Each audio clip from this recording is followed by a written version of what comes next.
Namaste. Howdy, everybody. This is crackling today. Why is that making so much noise? Sorry. Okay. Welcome back.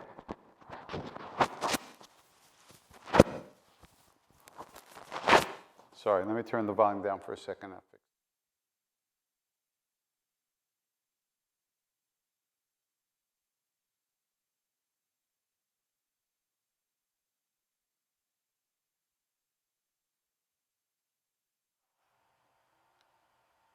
Good, we're back. How's everybody doing? We're still here.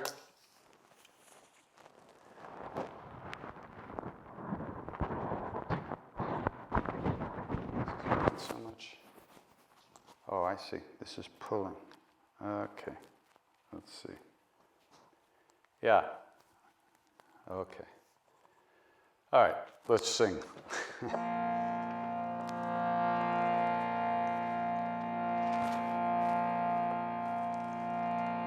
Wait a minute. I can't sing without my recorders.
Krishna, Hare Krishna, Krishna Krishna, Hare Hare, Hare Rama, Hare Rama, Rama Rama, Hare Hare, Hare Krishna, Hare Krishna, Krishna Krishna, Hare Hare, Hare Rama, Hare Rama, Rama Rama, Hare Hare, Hare Krishna, Hare Krishna, Krishna Krishna, Hare Hare, Hare Rama, Hare Rama, Rama Rama, Hare Hare.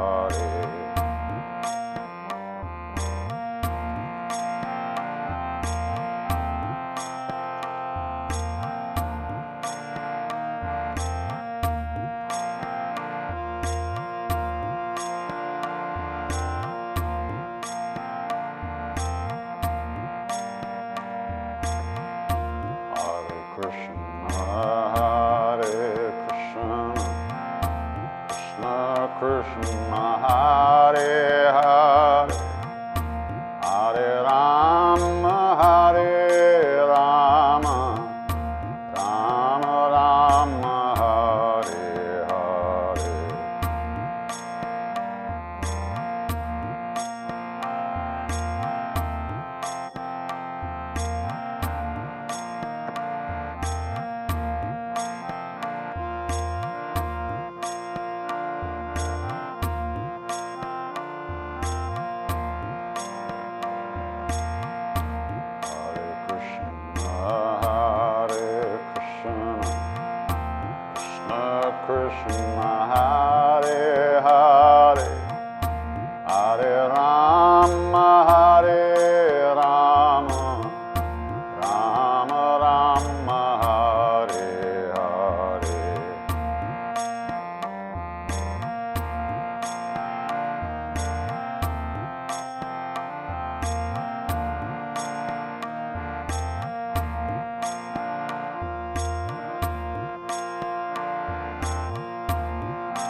Krishna, Hare Hare, Hare Rama, Hare Rama, Rama Rama, Hare Hare, Hare Krishna, Hare.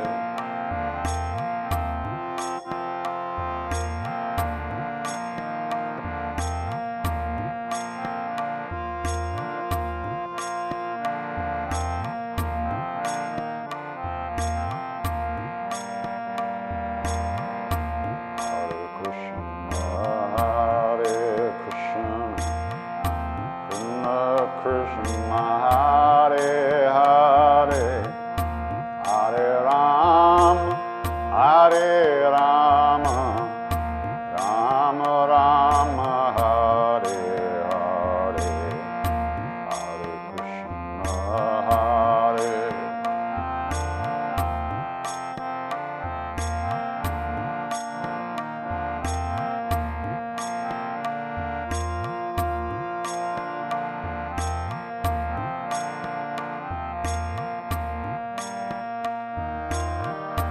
Hare Krishna, Hare Krishna, Krishna Krishna, Hare Hare, Hare Rama, Hare Rama, Rama Rama, Hare Hare, Hare Krishna, Hare.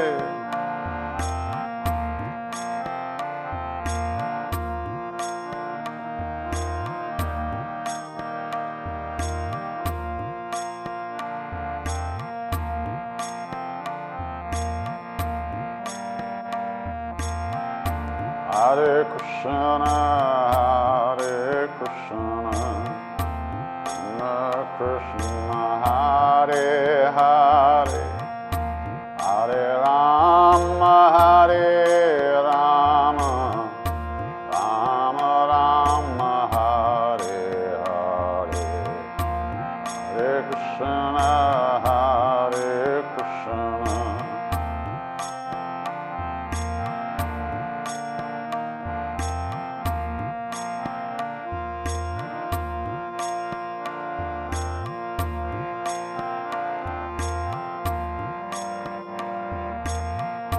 Hare Krishna, Hare Krishna, Krishna Krishna, Hare Hare, Hare Rama, Hare Rama, Rama Rama, Hare Hare.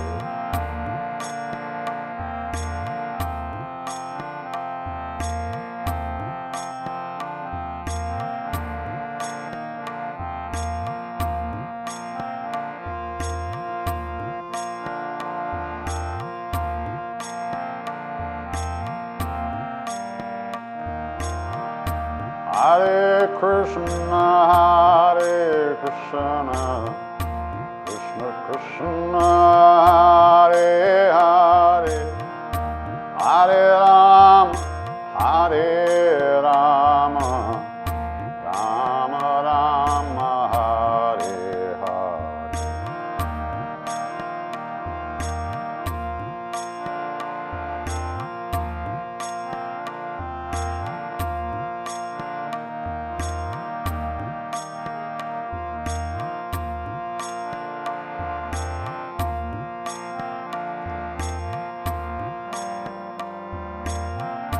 Hare Krishna, Hare Krishna, Krishna Krishna, Hare Hare, Hare Rama, Hare Rama, Rama Rama, Hare Hare, Hare Krishna, Hare Krishna.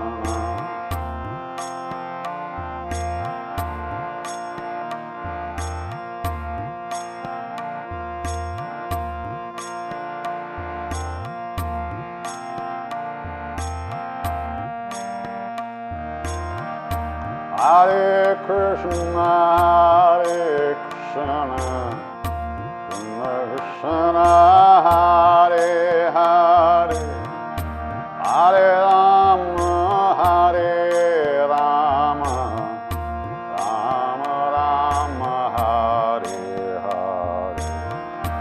Hare Krishna, Hare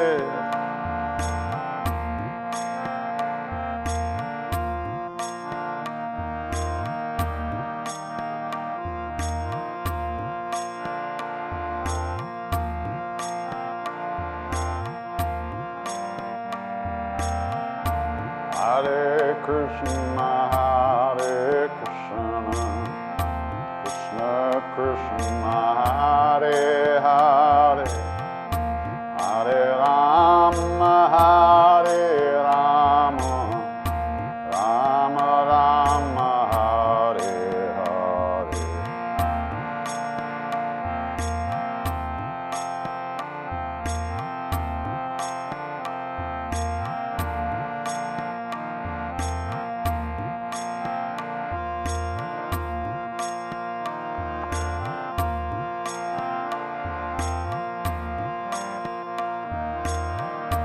Hare Krishna, Krishna Krishna, Hare Hare, Hare Rama,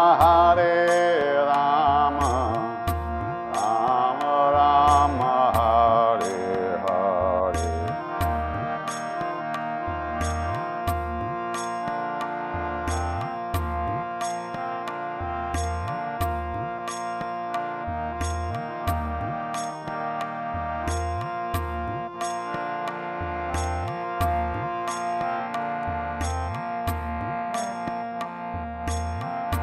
Hare Krishna, Krishna Krishna, Hare Hare, Hare Rama, Rama Rama, Hare Hare.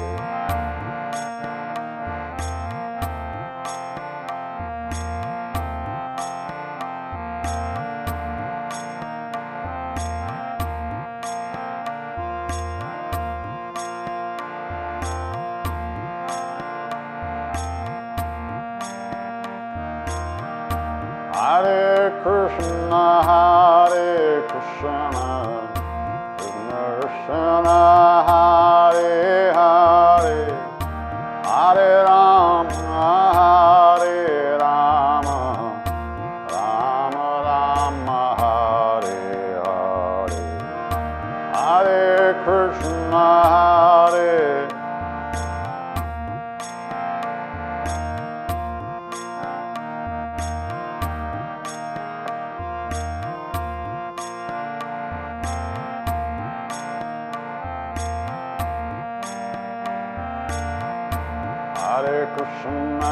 Hare Krishna, Krishna Krishna, Hare Hare, Hare Rama, Rama Rama, Hare Hare. Hare Krishna,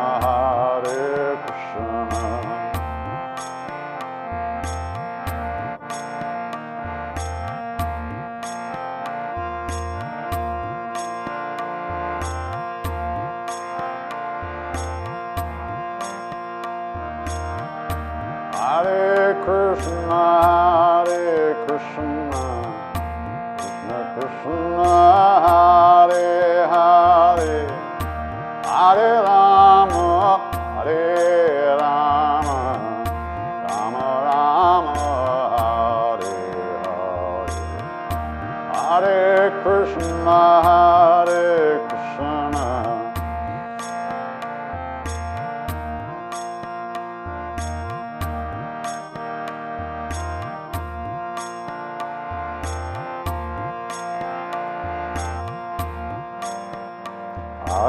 Krishna Hare Krishna, Krishna Krishna, Hare Hare, Hare Rama, Rama Rama, Hare Hare. Hare Krishna,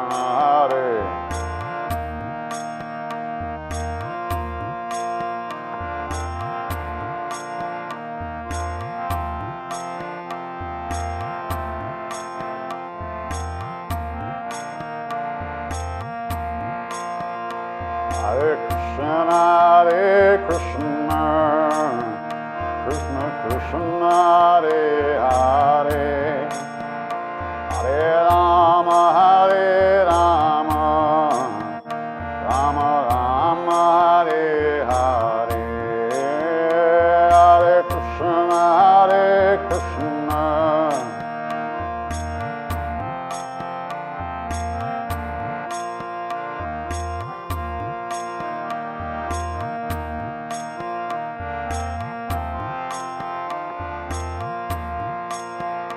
Hare Krishna, Krishna Krishna, Hare Hare, Hare Rama, Hare Rama, Rama Rama, Hare Hare, Hare Krishna, Krishna Krishna, Hare Hare,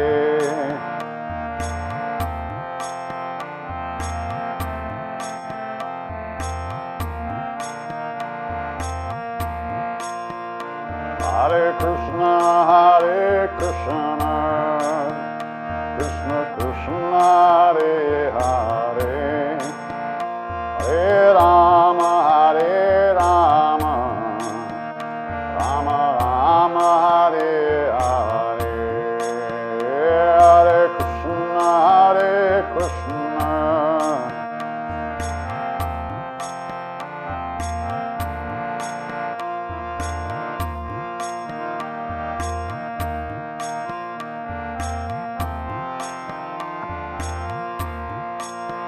Hare Krishna,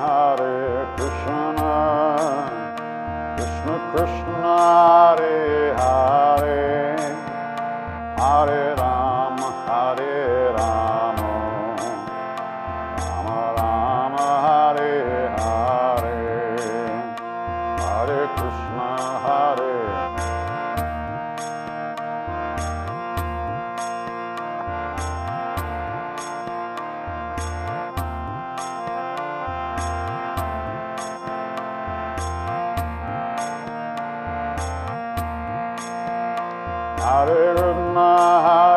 Krishna, Krishna Krishna, Hare Hare, Hare Rama, Hare Rama, Rama Rama, Hare Hare, Hare Krishna, Krishna.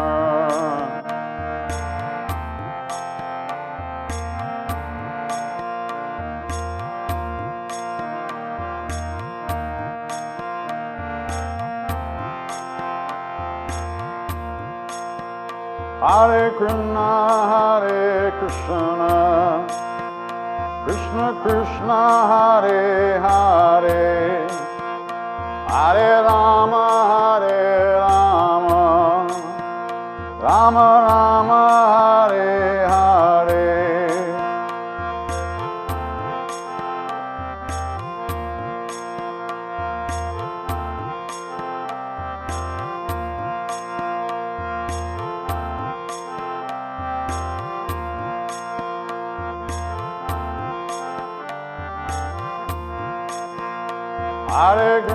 Hare Krishna, Krishna Krishna, Hare Hare, Hare Rama, Hare Rama, Rama Rama, Hare Hare, Hare Krishna, Krishna.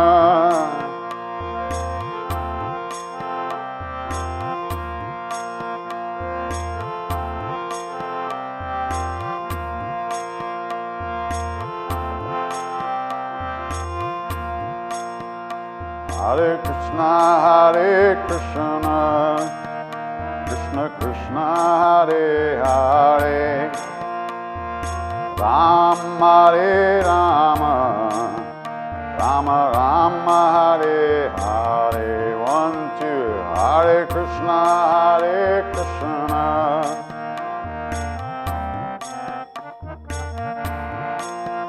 Hare Rama,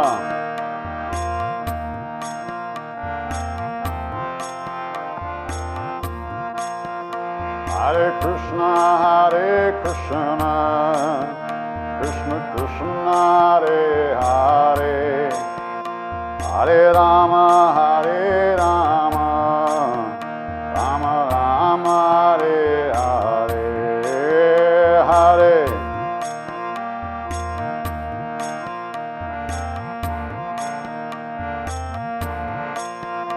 Hare Rama, Hare Rama,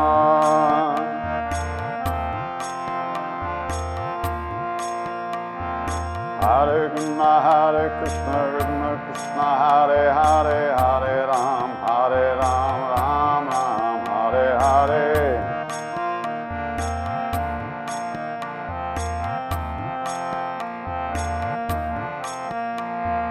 Hare Krishna, Hare Krishna, Krishna Krishna, Hare Hare, Hare Ram, Ram Ram, Hare Hare.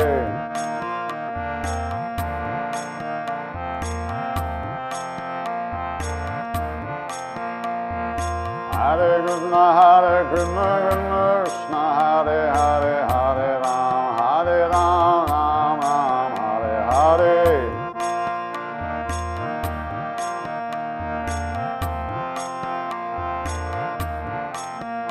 Hare Krishna, Hare Krishna, Krishna Krishna, Hare Hare, Hare Ram, Hare Rama, Rama Rama, Hare Hare, Hare Krishna, Hare Krishna.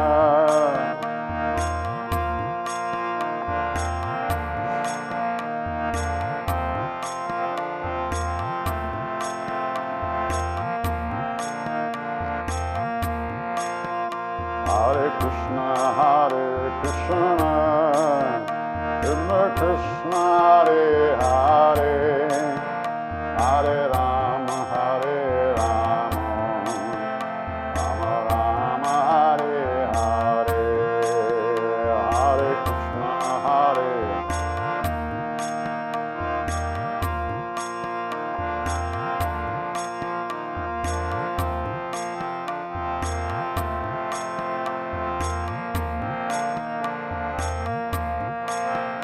Hare Krishna, Hare Krishna, Krishna Krishna, Hare Hare, Hare Rama, Hare Rama, Rama Rama, Hare Hare, Hare Krishna, Hare Krishna, Krishna Krishna, Hare Hare, Hare Rama, Hare Rama, Rama Rama, Hare Hare, Hare Krishna, Hare Krishna, Krishna Krishna, Hare Hare, Hare Rama, Hare Rama, Rama Rama, Hare Hare, Hare Krishna, Hare Krishna, Krishna Krishna, Hare Hare,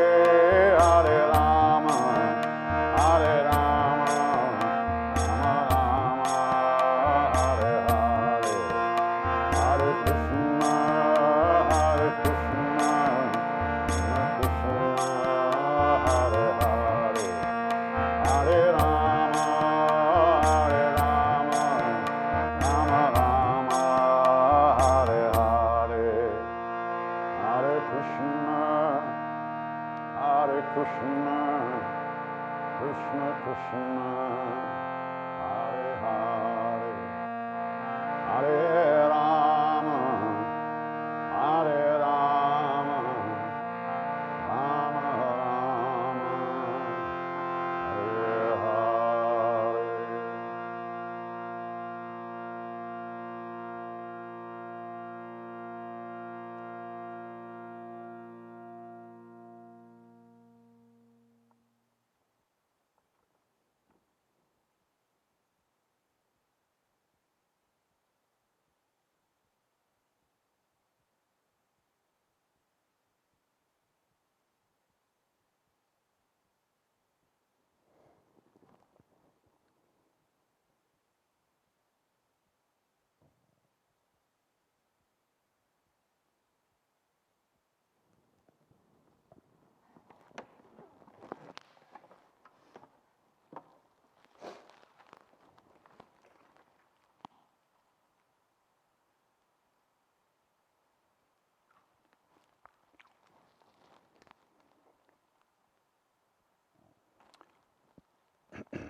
So, it's warm in here.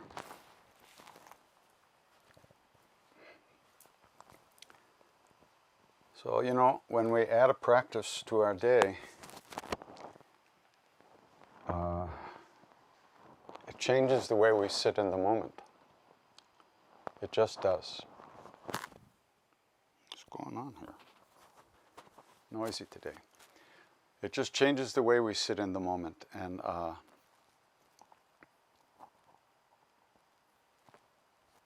it's not about whether we're doing it well or we're not doing it well or we're having any particular type of experience. That's one of our biggest problems. We're expecting something. We have an idea that we have to get something. You know, I remember sitting in front of Maharaji and I almost laughed out loud because I saw that I was sitting there and I was waiting for something to happen. And when I thought about what it was I was waiting to happen, I realized I was waiting for a moment when I would not be here, when I'd be gone. And I laughed because I realized, or I understood at that moment, that I would never be gone.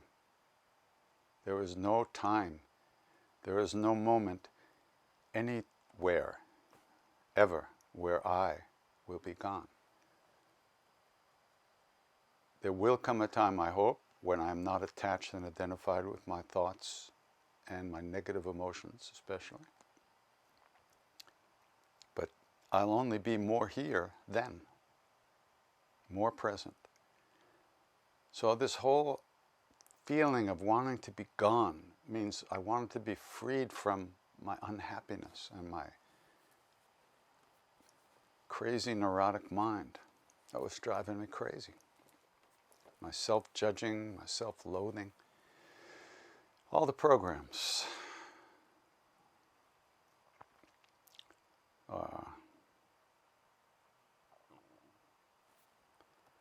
So yeah. Anyway, that's the deal. Let's see some questions.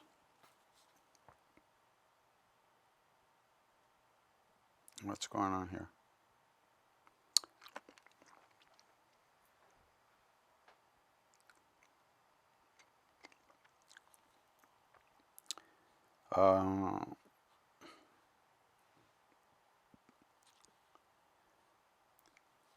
I would like to ask me how to find hope in difficult times.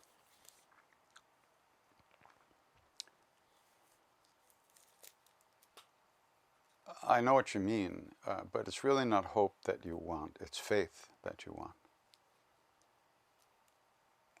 Maybe I'm picking at straws here, but hope is like blind faith. Faith that you have no reason to feel hope because it's out of your hands. It's just like, you know, you put your hope in something else. You imagine maybe some time will come when you won't feel so bad. But faith is something you get from... Faith means, in a way, it can also mean confidence in yourself. Confidence that you can deal with whatever arises in a good way. And that's a big thing. I was sitting with Maharaji in an apartment building in Bombay, at the time it was called that, around Christmas 1972. And we'd been sitting for hours. He was lying on the bed, he was lying this way, he'd sit up, then he'd lie down this way, and he'd sit up. And I was just watching him quietly. All of a sudden he sits up and he looks at me and he says, "Courage is a really big thing." I was like, what's going to happen, you know? And the Indian devotee there, he was the only one there. He looked at me and he said, he looked at Baba. He said, "Oh, Baba, but God takes care of his devotees." Maharaji just shot him a glance and he looked back at me and he said, "Courage is a really big thing. Courage is a really big thing." have been times in my life when all I had was the faintest memory of that moment. I had no courage, but I had faintest remembering of that moment, and it was enough to keep me putting one foot in front of the other. So what we have developed confidence in is our ability to deal with life as it appears to us, as it arrives in our moment, in our life, in our space. So if you don't, what's the sense of having hope without developing your own muscles to deal with life? That's a false hope. You're hoping that everything's going to be okay if you just sit still. But that's not going to be the way it is. We have to deal with it as it arises, and it's not always fun, and it's not always pleasant. And sometimes it really hurts a lot.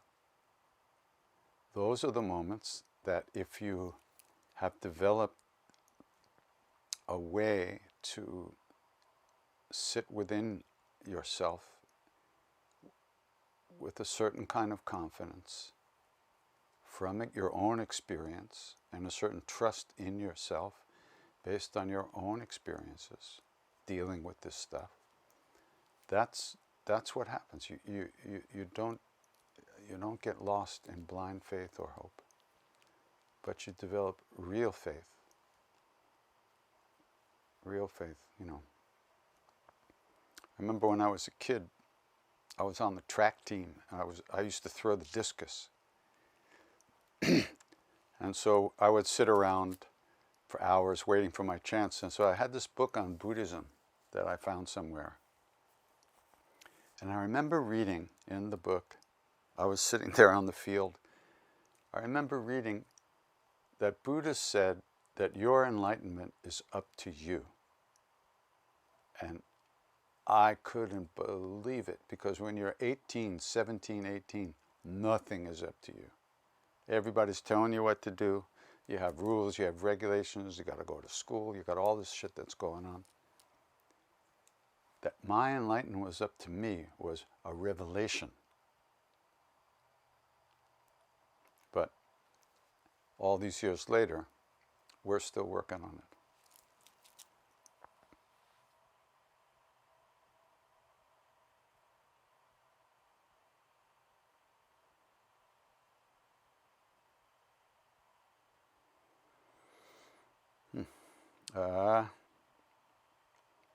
Why is it important to have a picture of one's guru in one's space? It's not important. You don't have to. But when you love someone, and when someone's been so important to your life, well, that's the way I feel about Maharaji. Meeting him saved me. Meeting Ram Dass set me on the path to find Maharaji. Brought his presence into my life. And meeting Maharaji and being with him was life-changing for me. Totally opened up something else for me. So it helps me remember. It helps me keep his image in my heart. That's why I do it. I don't know why you do it or don't do it.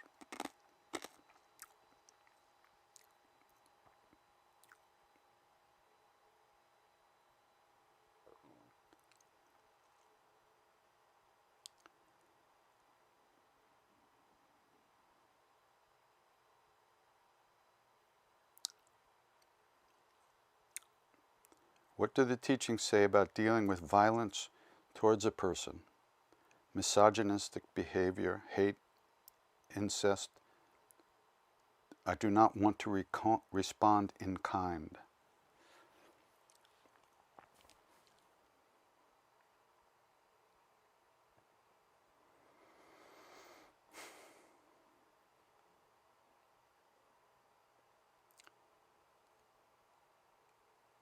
Man's inhumanity to man. Humans treating each other terribly. There's so many things to say about this, it's not a quick answer.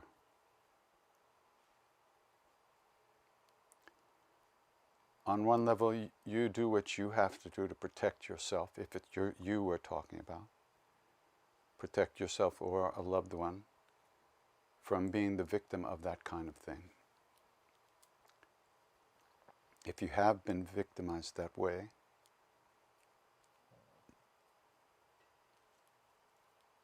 there's a lot of trauma that we store in the body, in the emotional body, that is going to keep pushing us around unless we find a way to release it, find a way to recognize it and release it and work with it. As far as stopping someone from doing that kind of thing, well, it depends who it is, but certainly if you can stop it, if you can prevent that from happening, do whatever you can to prevent it, I would say. Difficult situations, though, especially in families, when there are secrets and one or other or both of the parents refuse to deal with the situation. Very painful stuff. But if you are involved with that kind of situation anyway, I would say to try to find some counseling. There's certainly wonderful ways of counseling that are open to us now that even 10 years ago weren't available. But definitely try to find a way to work with it. Try to find the best way to work with it in your life. There's no quick answer that I can give.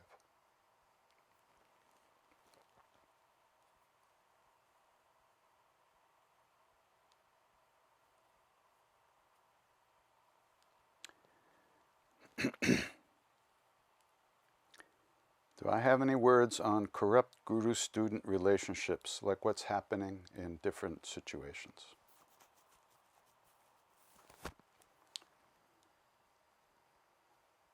I'm sure I do.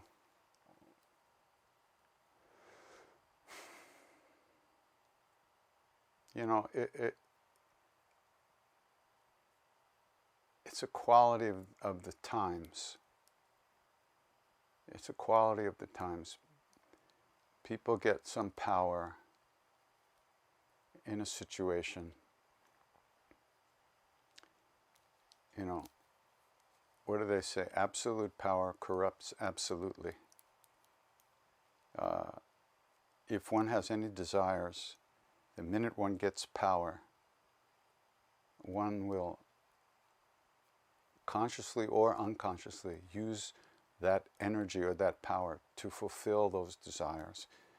And those desires are mostly selfish, self-centered desires for fame, for money, for sex, for power over people, manipulative power. It's really horrible. Those situations are unbelievably painful.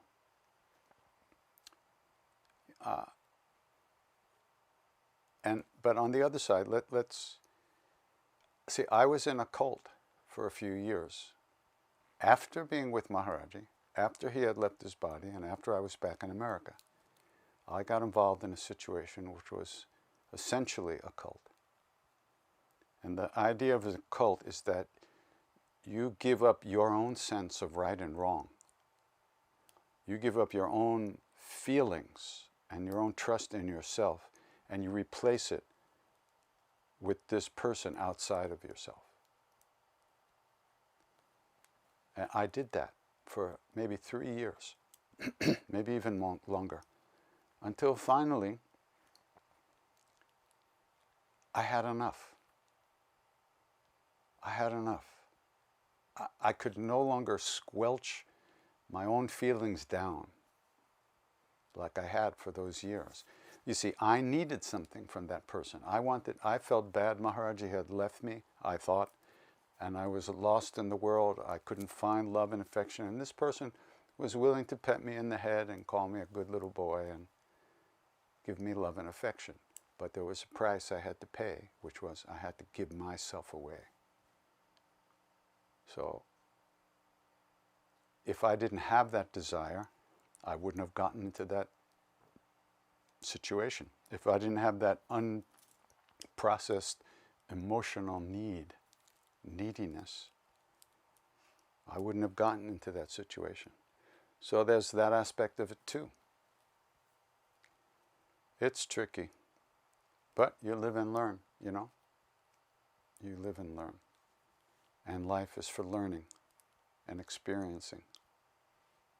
And like I say over and over again, for me, it seems like the whole of spiritual practice and path is to learn to trust oneself and to be able to actually discern what your real feelings are about a situation and see all the different forces at work within yourself. It's hard. It's hard.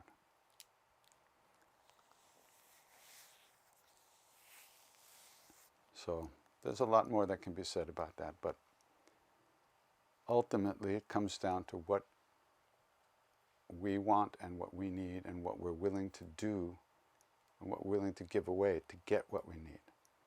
Now, truthfully, we don't need anything from the outside, and a real guru will, for the most part, will not really take anything away from you other than your bullshit. So I just never been much,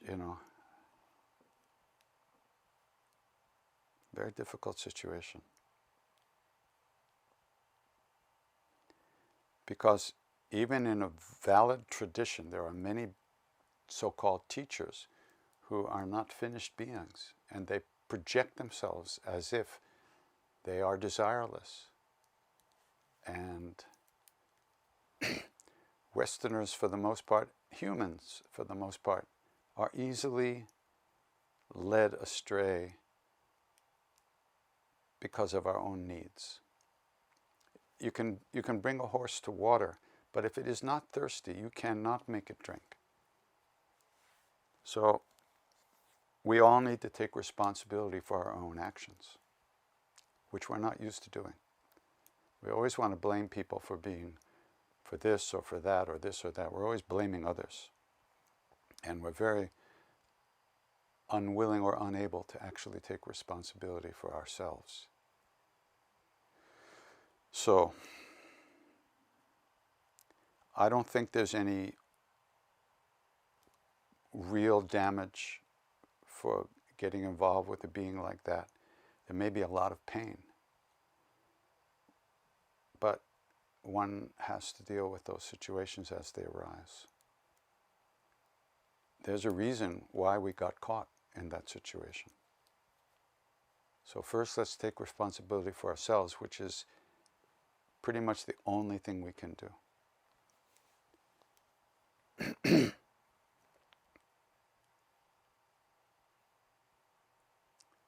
Even the belief that we can't progress on the path without a guru and without getting something from a guru. I remember I saw this movie. What was it called? It starred Kate Winslet as this young woman from Australia who went to India and got involved with this guru scene, big scene, and her parents were scared that she stopped coming home. She stayed there, and her parents were afraid she was caught in a cult or something like that, and so they sent a message to her saying that her father was sick and was dying, and please come home, and they sent her a ticket. So she came home, and then it turned out her father wasn't sick at all, and they brought in this deprogrammer who was Harvey Keitel, bad lieutenant, the baddest guy on the planet. This programmer brings him in from America, and he gets off the plane all dressed in black, and they keep her captive in this cabin with Harvey. I loved it. Anyway, so at one point, she screams at him, "You'll never take away what my guru's given me." I laughed out loud because I thought, what did Maharaji ever give me that could be taken away? Nothing. He only gave me myself and the love that lives within me. Which, how could you could forget about it, but you can't be taken away. I just thought that was great. I think they wound up screwing and whatever. I don't know what happened with them. Crazy thing.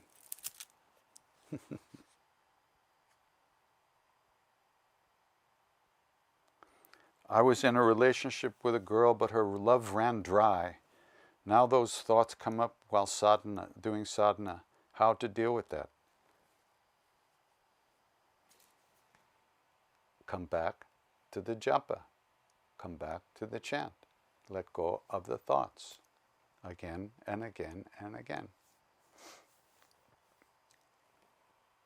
In a relationship, but her love ran dry.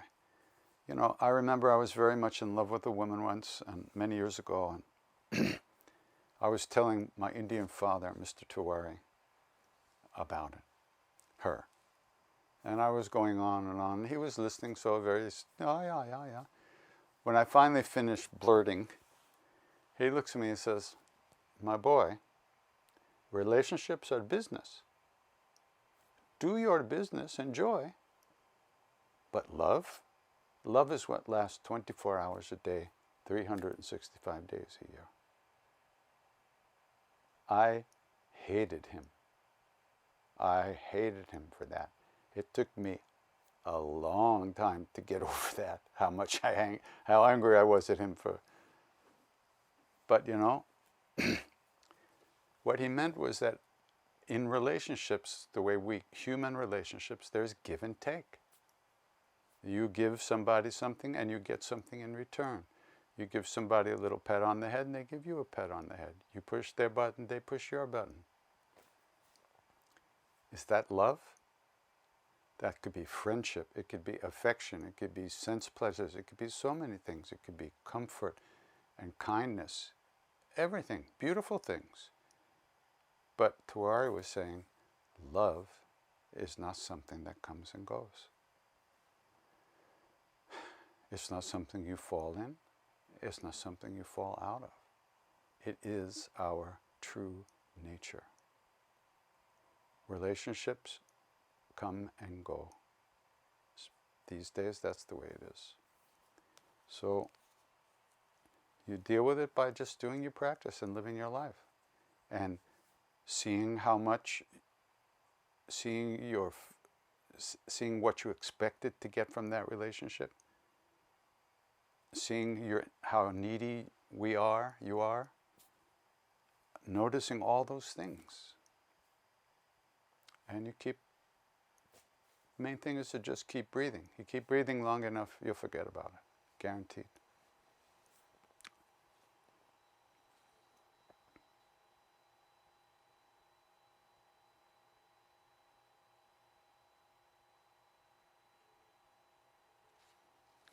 If by death you get moksha, then why did God make Hanuman immortal?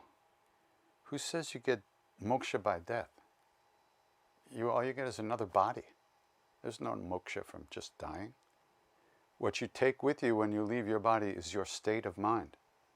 If your state of mind is moksha, yeah, you get moksha. You already have it. If it isn't, you don't. That's a strange belief.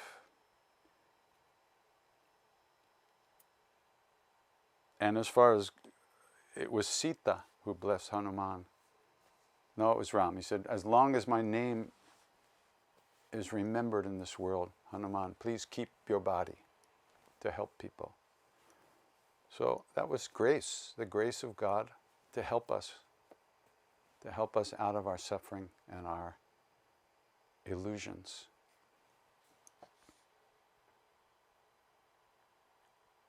Boy, there's a lot of questions about death here and sickness and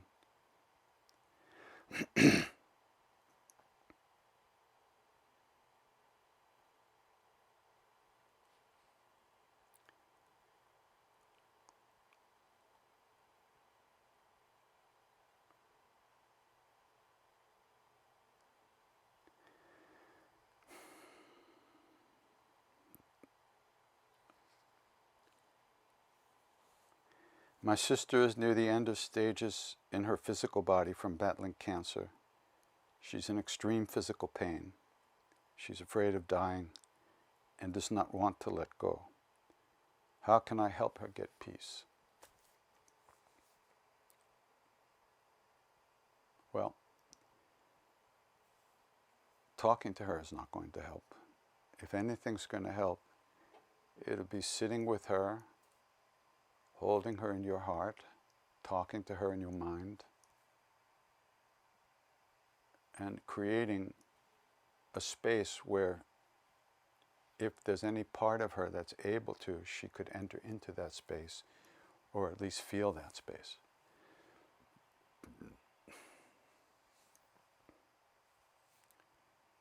But we Westerners mostly, and now most people in the world, we live like we're never going to die. Like it's just an afterthought, oh, you know. And so when that moment arises, we are not ready to let go. So one has to do the practice now. One has to understand what life is about now, or make the effort now. Because later, you may not be able to. So for someone who's suffering like that, there are some techniques called tanglang, which is exchanging the pain of others and taking it on yourself. But this is something one has to be initiated in, and one has to really understand how to do it correctly. And even then, we may not experience in that moment that it was any help. We just don't know. Because we don't know what really happens, what it feels like. It's not nothing. Nothing's nothing. Nothing is actually something, which it couldn't be nothing. So you can just sit with her and breathe her in and out and wish her well and see her in light, all those things. I don't know what else one could do in that situation. Try to make her as comfortable as she can.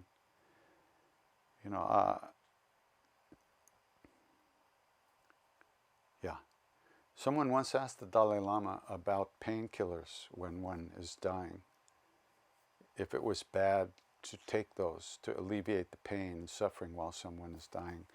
And he said that the part of the being that reincarnates is not affected by painkillers, one way or the other. And so, if there's any way to help that person who's in pain with more painkillers, there's no problem there as far as I can understand. Western medicine seems to have this strange thing that they should withhold painkillers for dying people, that they're worried about they'll get addicted. If you don't have a body, you can't be addicted. So it doesn't make sense to me, but so you do whatever you can to help her and wish her well on her journey. And don't hold on to her. She has her karmic fruition that's happening, and all you can do is love it and offer that love to her, unattached, unconditional love.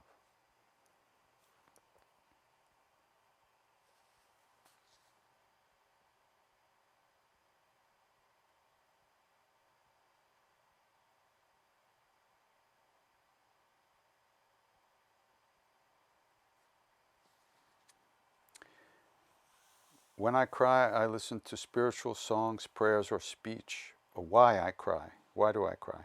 Especially when I remember my family and the lost ones. Well, I don't know why you cry. We all cry. Maharaj said, tears of, what did he say?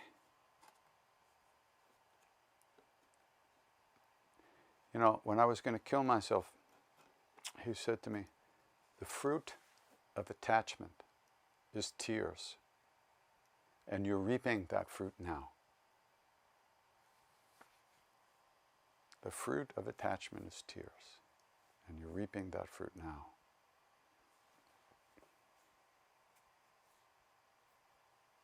And he said, someone dies and people cry and they won't eat, but after a few days they're laughing and drinking again. He said, one attachment replaces another attachment in this world, one after the other after the other. This world, samsara, this world is the flow of attachment. No attachment, no world. And then, of course, he said, you can't die. Worldly people don't die.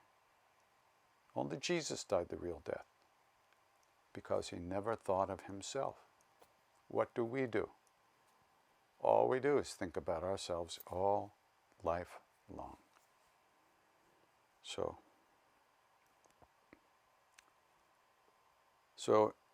only you know why you cry. If it's tears of attachment, that's the fruit that you're reaping. Tears of love are different. Tears of love include everybody. Everything is unbearably extraordinary, unbearably full of love. There's nothing you can do but cry. But they're not sad tears.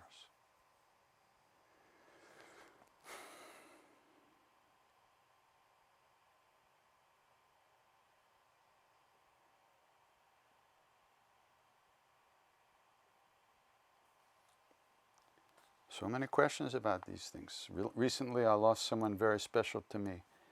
Can you talk about how you feel connected to those who have passed? I feel like I'm searching for signs everywhere. Now, some people say there are many signs, that you can even ask for signs, and they'll show up. I'm from Long Island. We don't do that. However, Ram Dass, my best friend, one of my best friends, long-term spiritual friends and elders, just died a month or two ago.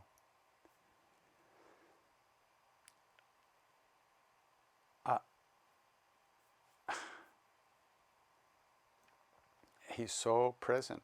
Anytime I think of him, he's present. I'm not looking for signs. I feel his presence. And you will feel your people's presence if you just allow yourself to.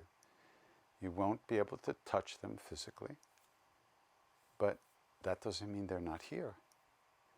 Because we're attached to our physical bodies. Because we identify with our physical, emotional parts. We can't imagine something without that. However, there are many beings, many, many more beings out of the body than are in bodies, I'm sure. I've heard that many times. And if we want to feel those things, one has to open up to these realities through practice. It's only spiritual practice that brings the fruit of awareness of these other realities. It's not something you can think yourself into, nor is it something you can convince yourself of. If you don't feel it, you don't feel it. But the emotional sadness is what's preventing you from feeling it. I think that will pass as time goes on, or at least the volume will go down, so you might be able to recognize that the love that you feel for these beings who are physically gone is still right within you, where it's always been. And the more you focus on the love, the less you focus on the loss. That's just the way it works.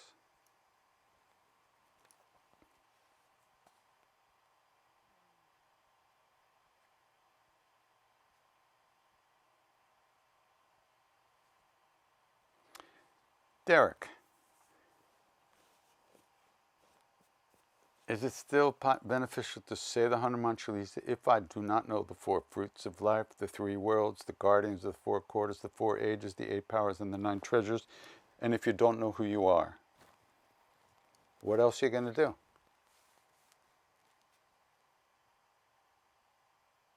Yes, it's beneficial. But don't do it if you don't feel like it. We have to find some depth in our life. There is a reason why we bounce around one thing to the next without roots. And those are emotional issues that we have. One has to work on that on the level that they exist within us in order to find why we can't find roots somewhere. Deep roots on the earth. Deep roots within humanity, connecting us to others. Find out where that connection is and why, what we're afraid of in terms of making the connection and facing certain parts of ourselves. The kingdom of God is within us, but we don't know how to access that. We're being prevented from accessing that by our own stuff, no other reason.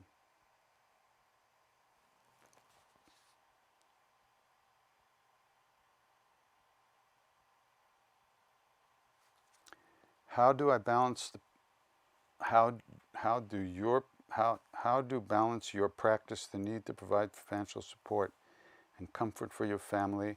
How much money is enough, and what do I do with the rest? Well, if there's the rest, then it's too much. One, in this culture, you can't walk around begging like in India. Sadhus go around, they put their hands out, people put food or money. Here, you get thrown in jail.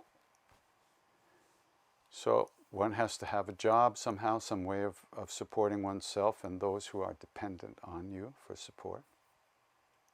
And it's up to each person to figure out what's enough and what's not, what's too much.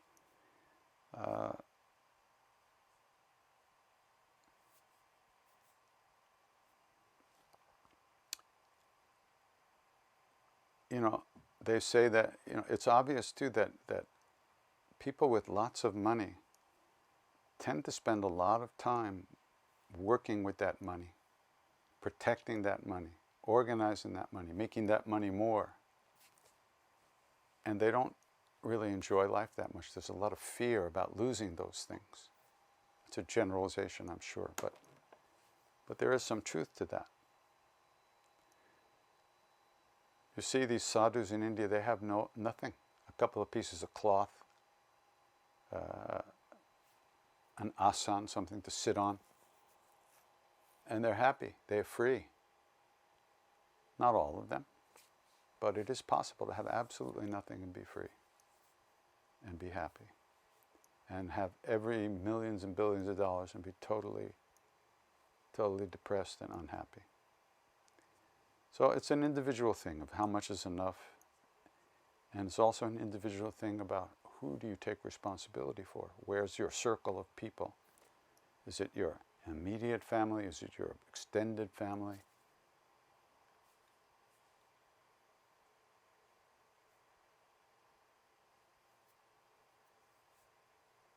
Maharaji fed everyone who came to him because in India, food is like money for here on the West.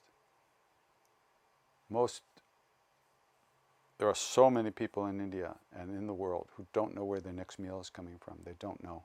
And especially in a time like this, so many more people are living with no savings and no job and no food. So, very difficult time. Very difficult time. But once again, all I can do is keep trying to point us in the right direction. Someone once asked His Holiness the Dalai Lama if he was happy. And His Holiness responded, he said, well, I guess you could say I've had a hard life. I was taken from my parents and raised in the monastery. I had to take over the reins of my country as a teenager. And I had to deal with the Chinese trying to take over the country, and then I had to escape. And now I'm living as a refugee, and I watch the Chinese government murder millions of my people, and helpless. He said, the Chinese have taken everything from me. Am I going to let them take my happiness too?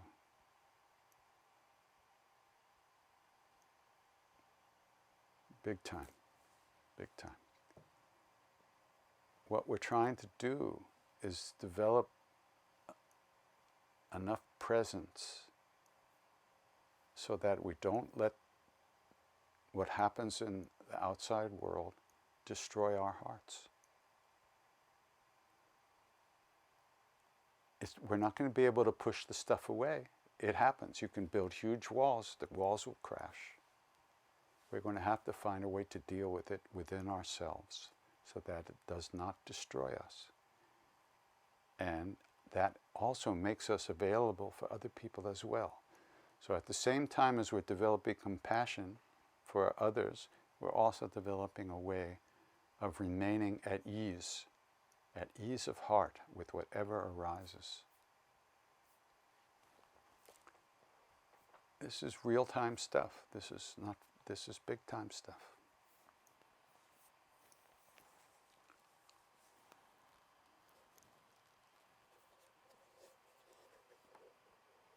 Why do we get so far away from who we really are to begin with? Who says we're far away? This close. You're right there. You're just not looking. Why do we have to get lost only to spend lifetimes trying to find our way back? Why any of it? Why any of it? Well, you know, in the Rig Veda, which was the first of the 4 Vedas, the oldest, there's a hymn called the Creation Hymn. And it talks about how creation happened, how this all happened. And it says this happened, and then this happened, and this, and it goes on for pages and pages, I think. And finally, at the end, it says, and why did all this happen? It says, only He in highest heaven knows. Or perhaps He knows not.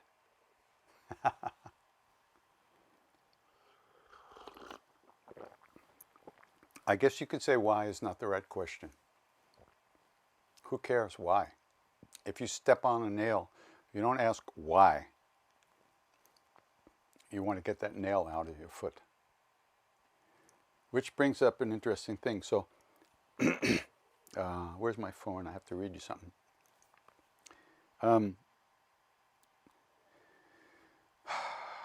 Many years ago, of course,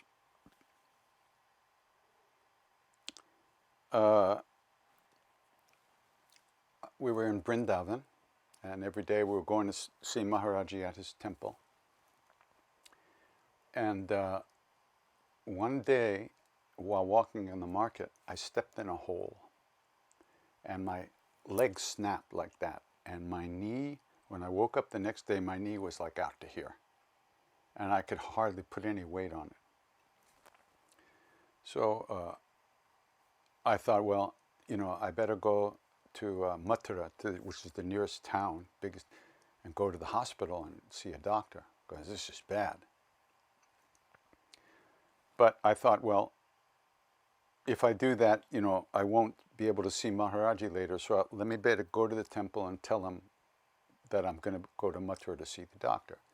Now, in those days, we were forbidden to come to the temple until late afternoon, because the visa guy, the visa official who was in charge of extending the Westerners' visas, was asking for bribes and was giving Maharaji a hard time. So Maharaji sent us all away and told us only to come late in the day. So Raghu helped me walk to the temple. I was like, I had to put my hand on his shoulder. I could, because I couldn't put weight on my leg. So I limp into the back, and we walk up. Maharaji's sitting there with one devotee in this huge courtyard, empty courtyard. He's right in the middle of it. And I walk up and I pranam and I sit down, and I had to put my legs straight out underneath the bed he was sitting on. And he didn't say anything. He kind of hardly looked at us. So, and he didn't send us away. I thought for sure he was going to send us away right away. So I thought, well, if he doesn't send us away, I don't care if they cut my leg off right at the knee. I'm not leaving. We're having darshan. That's it. I'm right where I want to be. So after a few minutes, he gets up and he takes the hand of the Indian guy, and they walk towards the back of the temple.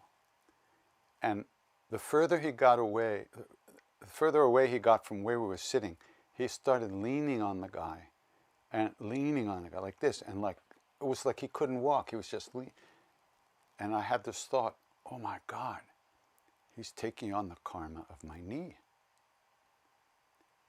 As soon as I had that thought, he turned around and basically ran back to the tucket, the bed, and he plops down on the tucket, and he looks at me, pats me on the head, and says, "You thought I was in pain? You wanted to help me?" So we just sat there with him for hours, hanging out. And over time, some of the other Westerners came, and Girija was sitting there. And all the time I'm sitting there, I'm thinking about the karma of my knee. Why did this happen? What does this mean? What kind of karma is this right here in Vrindavan? My knee hurts and everything. So Maharaji leans over and he reaches into Girija's shoulder bag and he pulls out her Bible. Because he started talking to us about Jesus, we started carrying Bibles around and reading. And now you understand, he's not supposed to be able to read English. So he hardly looked at the Bible. He opened it up like this, and he points to this, and he said, "Read this." Hands it to me, says, "Read this." So I opened it up, and I looked at it, and I read the following. Hold on.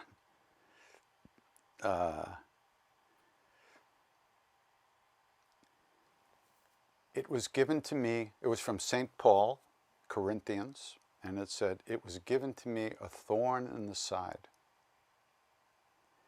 in order to save me from the abundance, save me from being too exalted by the abundance of revelations. It was given to me a thorn in the side. I beseeched the Lord 3 times to take it from me. But the Lord replied, 'My grace is sufficient for thee. My strength is made perfect in your weakness.' My grace is sufficient for thee. My strength is made perfect in the fact that you can't do shit to help yourself." Something like that. Interesting, right? So a couple of years ago, I was with Ramdas on Maui, and we were talking. I reminded him of this, and he said to me, "So what that means to me after many years of thinking about it is that the grace is but when we understand our own inability to do anything except surrender, that we can't help ourselves, we can't lift ourselves up to the heavens, we can't open our hearts with our will, we can't destroy our minds with our minds. Our will is not going to enlighten us. But surrender on this path is surrender. Surrender, we recognize our helplessness, and in that recognition, the power and the beauty and the extraordinariness of grace is revealed to us. So Ramdas and I were talking about that, and after that he said, "Yeah, we're proof of that." So I actually made 2 T-shirts, one for him and one for me, that said "Proof."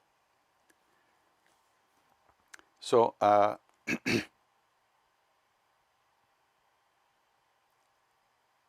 Rameshwar wrote to me yesterday, and he's working on that Ramdas's book. His biography is going to come out. And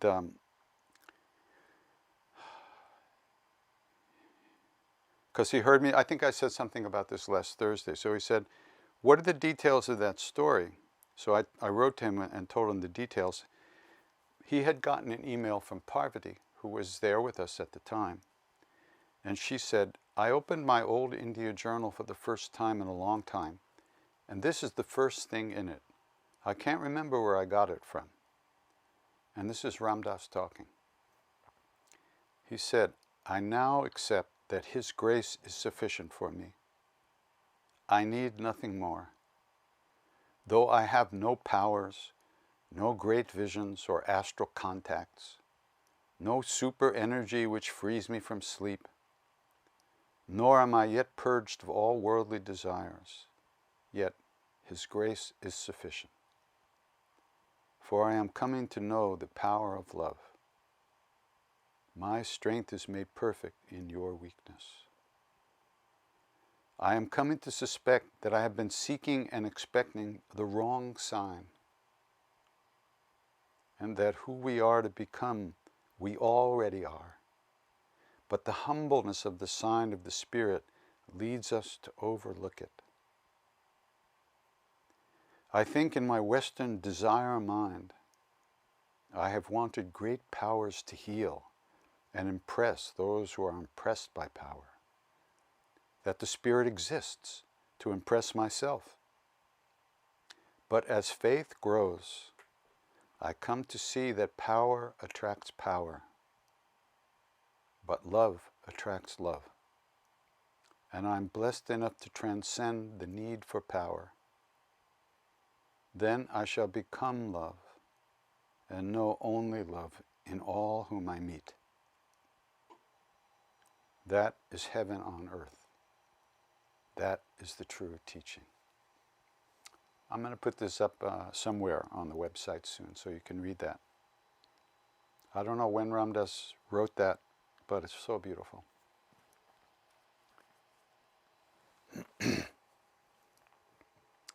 Ramana Maharshi used to say, asking the mind to kill the mind, or the ego to kill the ego, is like asking the thief to be the policeman. There'll be a lot of investigation, but no arrest will ever be made. And Maharaj used to say, the higher states, or the more subtle states of consciousness, cannot be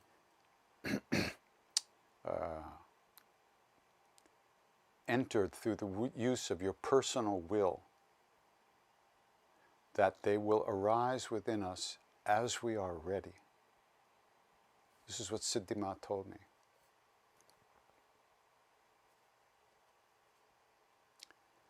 That's a big thing.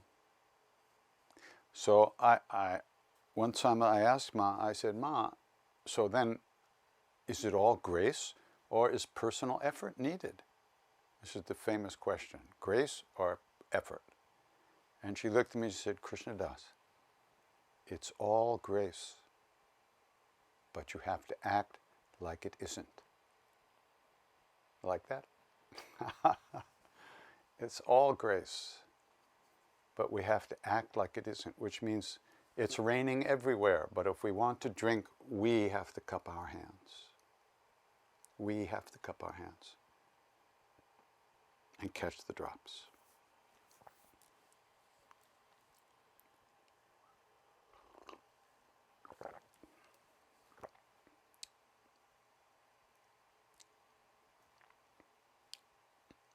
We're so stuck in achieving and doing. And that's all based on self-loathing, really.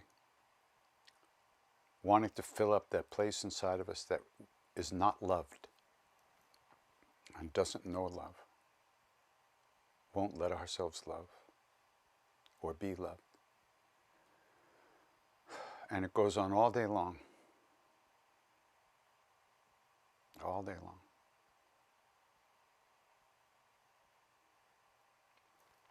So, what we can do is plant seeds.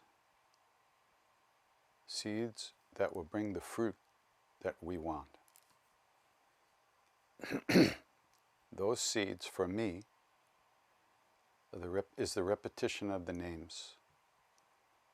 Repetition of the divine name. Kirtan, chanting. Sri Ramakrishna wrote about this, or spoke about this back in the 1850s, something like that, 70s. When did he die? 1880s, I think.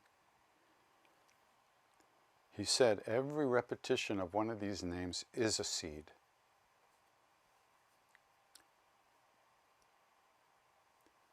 just like the seed of an oak tree might be very tiny, but inside of that seed is a huge tree, the potential for the huge tree.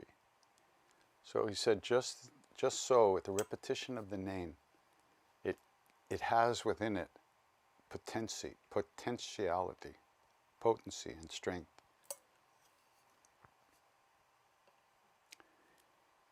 He said, every repetition of the name is a seed. And the seed gets caught by the wind and is blown about. And it lands on the roof of an old house in the jungle. And it gets stuck between the tiles on the roof of this old house. And over time and seasons, wind, rain, snow, whatever, sun, those tiles begin to break down, decompose, and they get softer. And at that point, the seeds of the repetition of the name begin to take root. And the roots grow. And the roots keep growing and they destroy the roof of the house.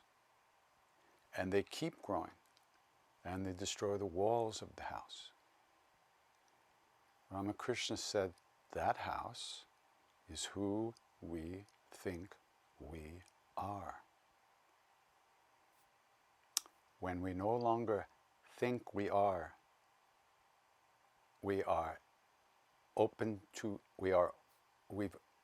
the walls have destroyed, and we're everywhere. We've merged with the universe. Did we actually merge? No, we always were the same. The space in the house is no different than the space outside. It's just separated by the false belief in a me.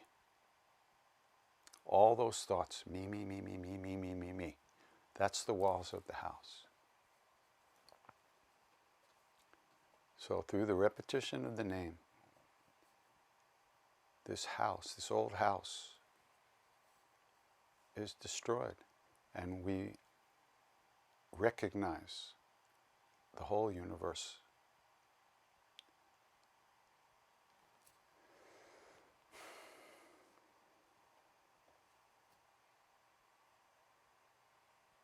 So we have to do some practice.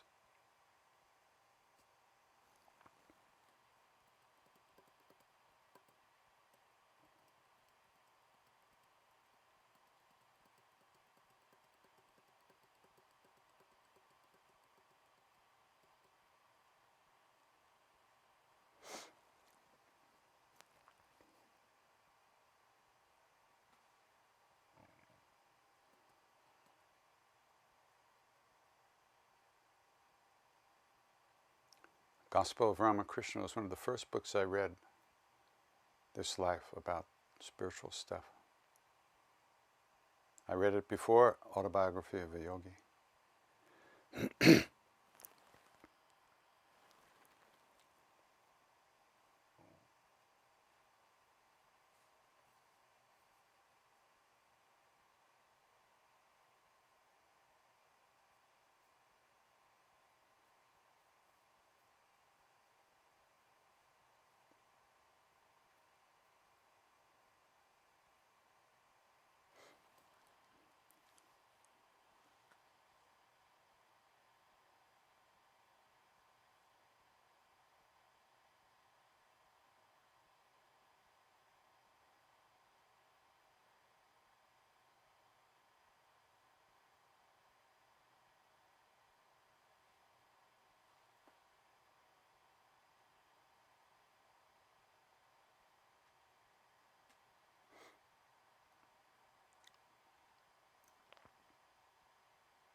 Let me see, I'll find another question or two and then we'll sing some more. How to deal with politicians and their cruelty without being angry. Vote. Vote them out of fucking office. Get busy. Vote.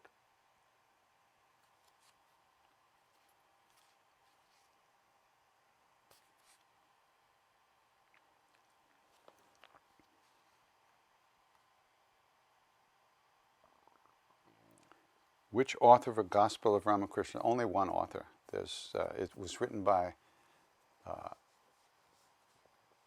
accumulated by a devotee of his named N. Mahendranath. I forget his last name. It's from the Vedanta Society. Yeah,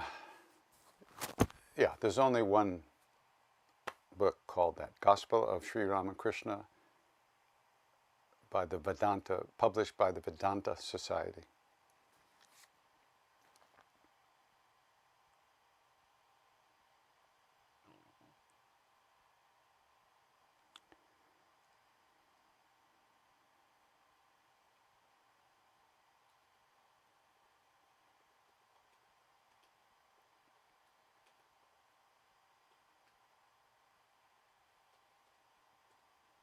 Every question, so many questions about grief and dealing with dying. Hard times.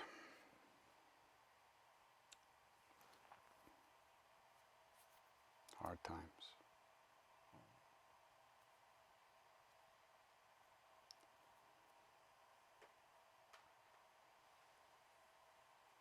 The loving kindness practice is a very powerful practice for these situations. If someone has died, from our point of view, there's very little we can do for that person. But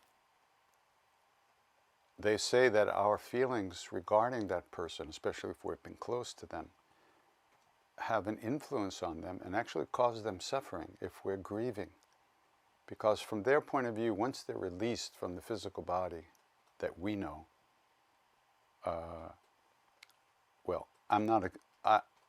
I've only read a little bit about this. There are many books these days about death and dying and the travels that the soul or the being goes through after death between reincarnation. There's a lot of things to read about that, and I would suggest looking into it.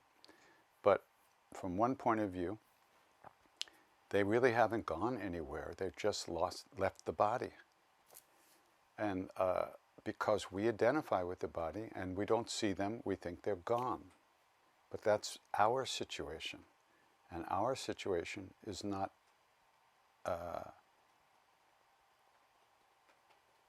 ripe. It's not matured. We are identified with the body, so we see bodies. We don't see the soul within that person. We don't see the awareness looking out of that person's eyes, which is the same as our awareness looking out of our eyes. One awareness only, consciousness, Sat Chit Ananda. Truth, consciousness, or awareness, and sublime joy, unbearable joy. That's our true nature. So they say. So as somebody from Long Island, I find it a little bit hard to believe, but that's what they say. So one thing that's very important, offer that being who has passed out of the body, offer them love and kindness and friendship and compassion, and wish them well. And then wish yourself well, because we're hurting ourselves with our own negative emotions. So we can extend kindness outward, but we also have to extend it to ourselves. Once again, if we did only one thing, each of us in this world, there would be no suffering at all. If we would treat other people the way we would like to be treated.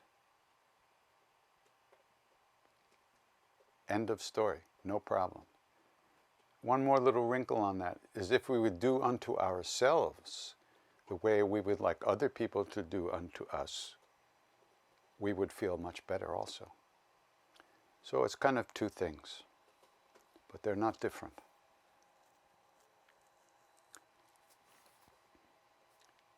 So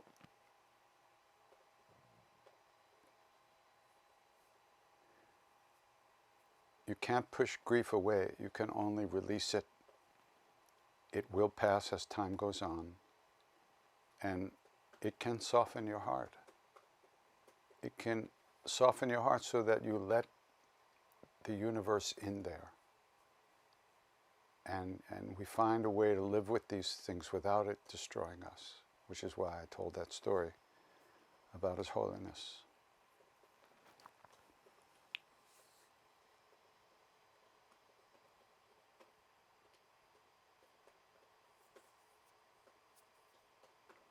I lost a friend and her brother in homicide. What happens to your soul when an untimely death like this happens? It's only untimely for us. Their death was right on time for them. They say that when your time is written and nothing can change that, and more, you're exactly where you're supposed to be when it happens. I was Just a moment.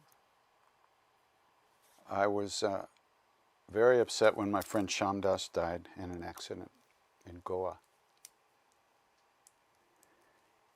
And from my understanding, he wasn't supposed to be there at that time. He was supposed to be somewhere else. But due to some kind of argument he had with this other person, he decided not to go to that other place. So he was in Goa, and then he was in a motorcycle accident and was killed. So I mentioned it to Robert Svoboda, my friend, and he said when Mahakala, the god of death, when Mahakala wants you, he makes sure you're exactly where you're supposed to be. Apparently, there's no slippage in the system. And the manner of death can be very painful for us also, because we tell ourselves a story about that. And we're allowed to do that. We're allowed to grieve. We're allowed to be angry. We're allowed to have all our emotions about it, no question. But what can you do ultimately but surrender to the way things are and wish your friends well, and they wouldn't want you to be sad. They wouldn't want you to grieve, be hurt. But it's hard. We're human, after all.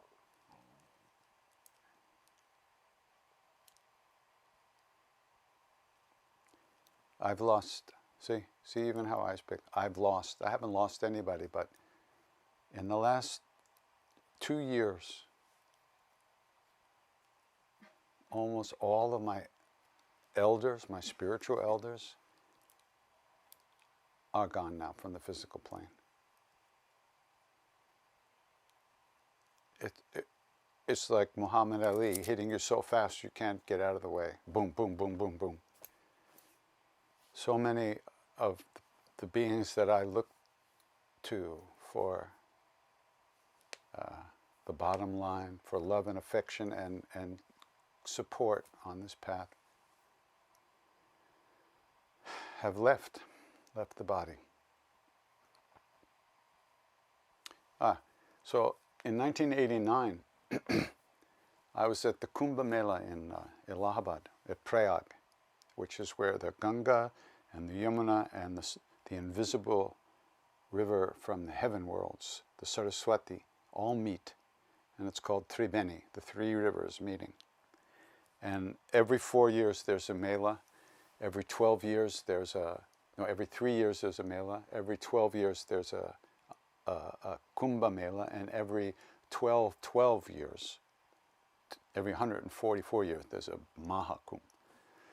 And 1989 was the 144th year since the stars were in a certain position. So I was there with a sadhu, with a Baba, he was a very old Baba. He was 163, I think, at the time. And one day he said to us that he was going to visit his elder Guru Bhai, his elder Guru brother, whose name was Deoraha Baba, who was over 270 years old. And, you know, everybody knew it. He'd been in the same county. Deoraha is a county. He'd been in the same county for all that time. He was the guru of your grandfather's grandfather's grandfather's grandfather's grandfather. Everybody knew it. So he says he was going to go see him that afternoon, that he was at another place on the Mela grounds. So when he came back, he said to us, he'd had a wonderful time with him, and Deoraha Baba had told him that Sri Krishna had come to him and asked him to come to Vrindavan to play with him. So he was going to go. What he was saying was that he was about to leave the body. Sri Krishna had come and asked him to come to Vrindavan and play. So he was going to go. And he left the body shortly after that.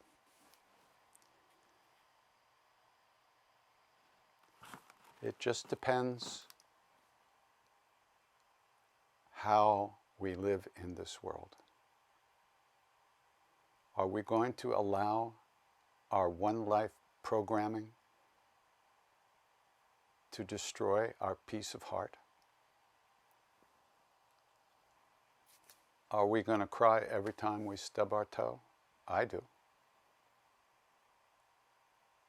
But eventually we have to get with the program. And with the intensity of what's going on now, it becomes very obvious that we have to get with the program.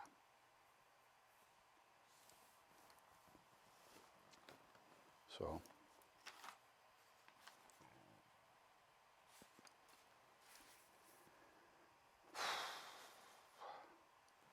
this is an intense one, huh? Well, as the days go by, we see more of ourselves. And it's not easy to look at that stuff, but we have to. And spiritual practice is the one thing that will, over time, give us the strength to release the stories we tell about ourselves all life long that hurt us and limit us and cripple us and crush our hearts. So, all right, let's sing.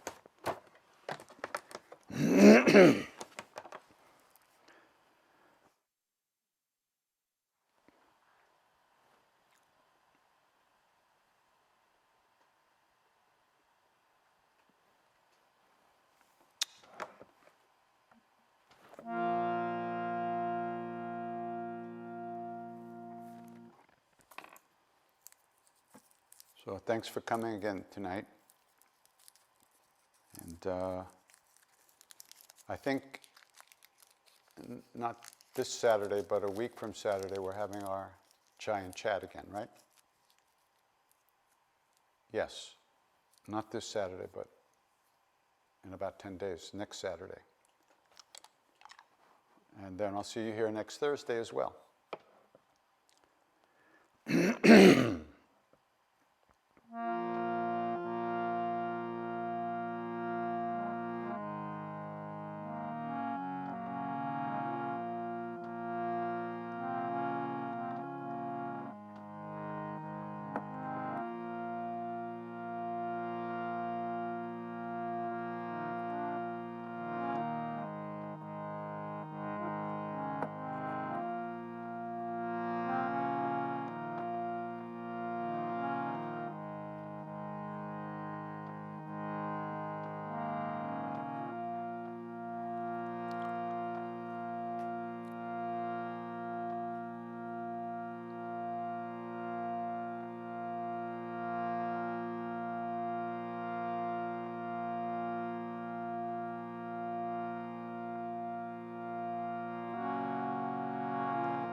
Shivaya. Om Namah Shivaya.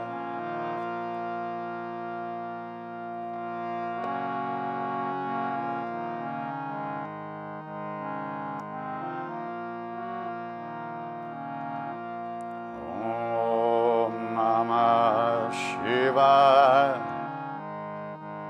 Om Namah Shivaya.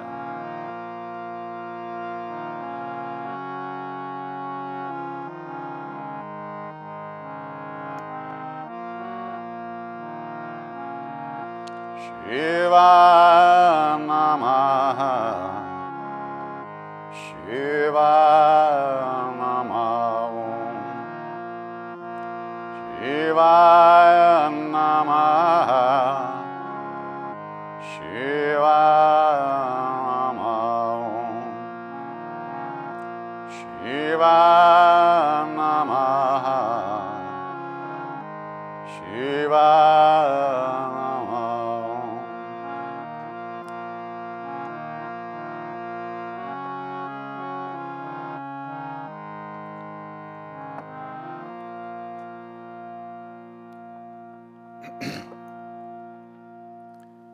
You know, I want to say one more thing. We're not alone. There's suffering everywhere. We each have our own painful situations to deal with. But we have to recognize that this is happening everywhere to such a degree. And to some extent, the atmosphere makes our own suffering worse. And our suffering makes the atmosphere worse. So, even though it seems personal to us, we can recognize that it's the human condition and that there's always suffering. We may not be aware of it all the time. We may be able to get on with our lives in an easy way, or have been able. But we're all in this together, that's my point. And we all can help each other and be there for each other the best way we can. And that's the strength, that's the fruit of practice. It's not just for us, but it's for everybody. And it gives us the strength to be kind, compassionate, and as helpful as we can for everybody. So, you're not just doing your practice for yourself. It's not all about my suffering. We're doing our practice for all of us. All of us on this third stone from the sun, as Jimmy said.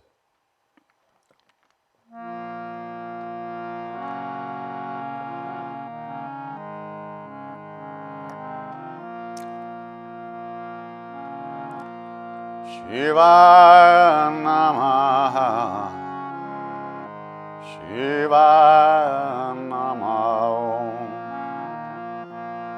Shivaya Namaha.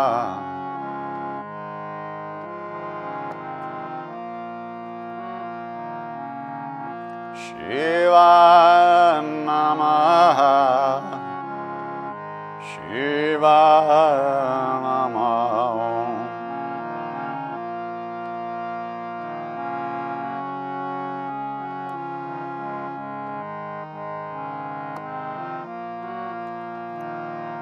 Shambho Shankara Namah Shivaya. Girija Shankara Namah Shivaya.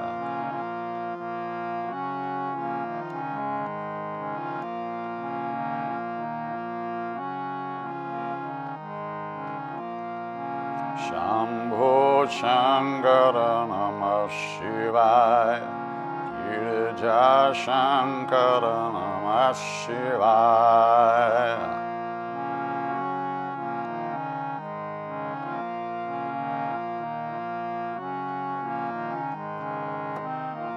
Om Namah Shivaya. Om Namah Namah Shivaya.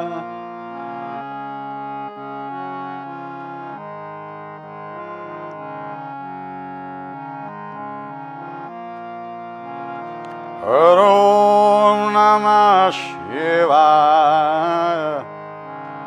Om Namah Shivaya.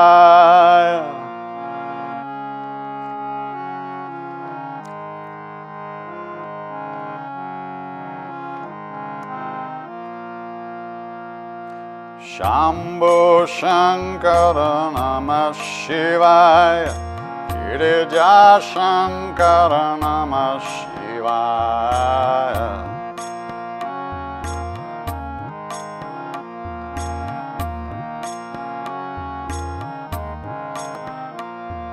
Shambho Shankara Namah Shivaya.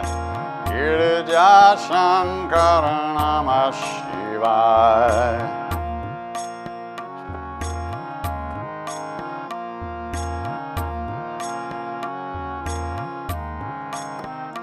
Om Namah Shivaya. Om Namah Shivaya.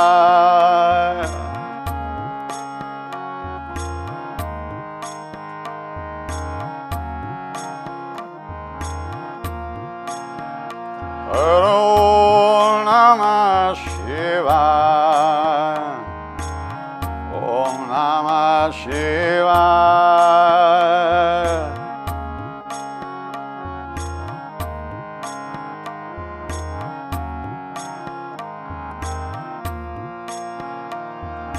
Shambho Shankara Namah Shivaya.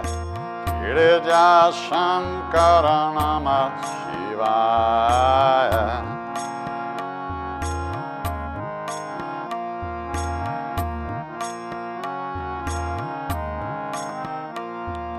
Shambho Shankara Namah Shivaya. Girija Shankara Namah Shivaya.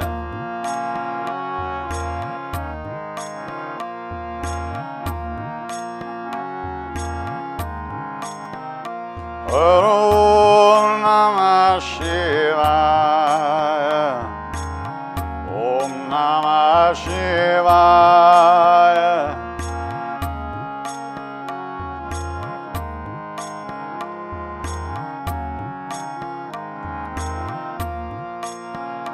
Om Namah Shivaya. Om Namah Shivaya.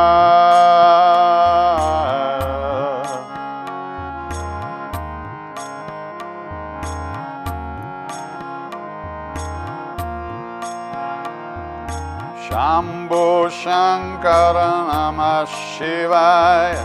Girija Shankara Namah Shivaya.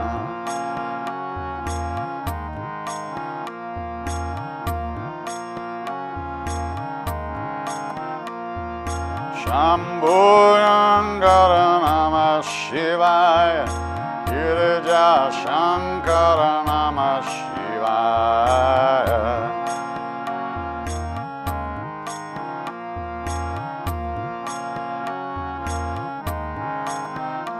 Om Namah Shivaya. Om Namah Shivaya.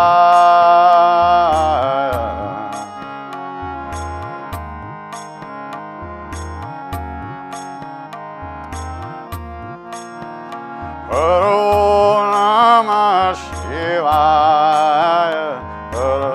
Om Namah Shivaya.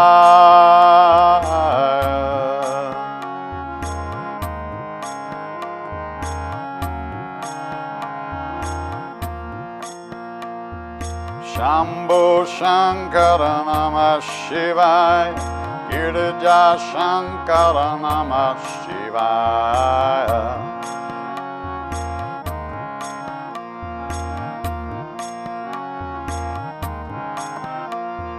Shambho Shankara Namah Shivaya.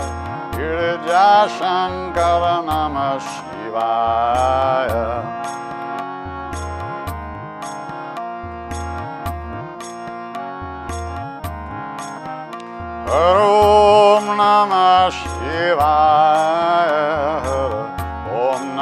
Namah Shivaya.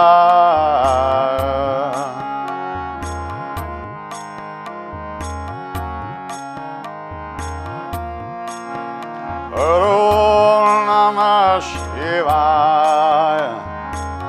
Om Namah Shivaya.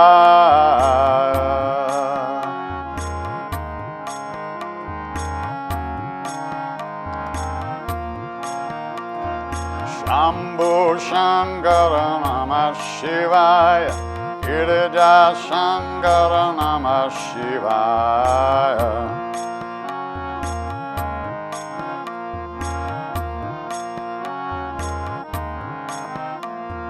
Shambhu Shankara Namah Shivaya.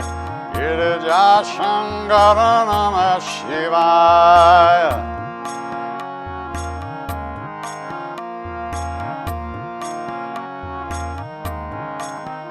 Om Namah Shivaya. Om Namah Shivaya. Om Namah.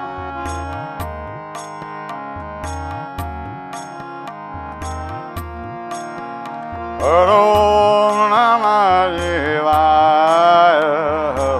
Om Namah Shivaya. Om.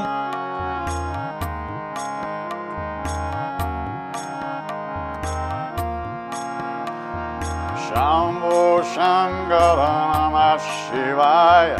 Girija Shankara Namah Shivaya.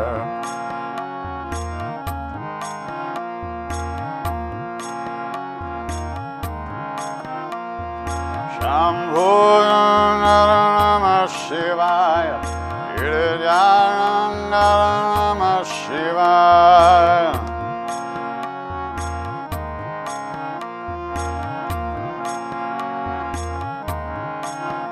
Om Namah Shivaya, Namah Shivaya, Namah Shivaya, Om Namah Shivaya, Namah Shivaya.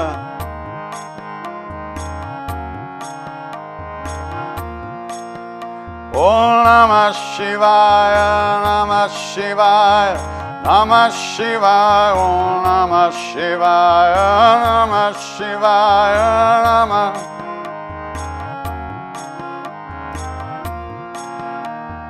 Shambhu Shankara Namah Shivaya. Girija Shankara Namah Shivaya.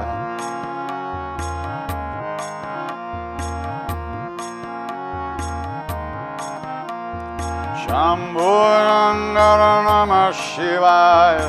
Girija Shankara Namah Shivaya.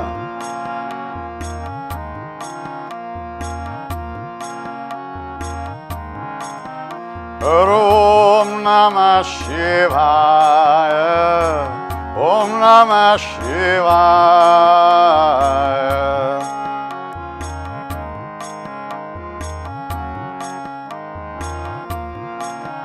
Om Namah Shivaya. Om Namah Shivaya.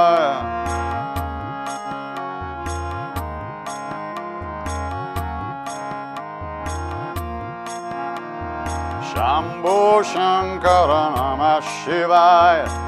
Girija Shankara Namah Shivaya.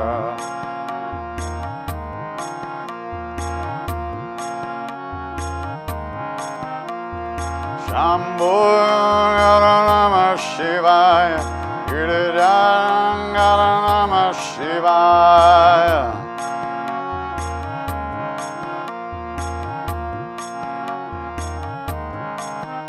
Om Namah Shivaya, Namah Shivaya, Namah Shivaya, Om Namah Shivaya, Namah Shivaya.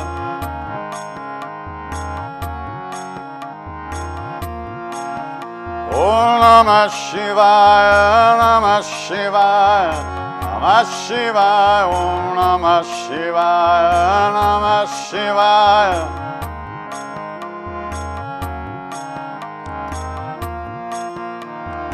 Shambhu Shankara Namah Shivaya. Girija Shankara Namah Shivaya.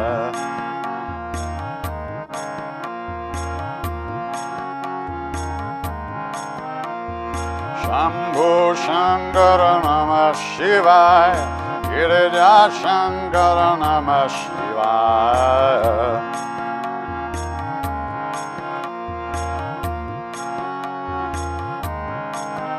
Om Namah Shivaya. Om Namah Shivaya.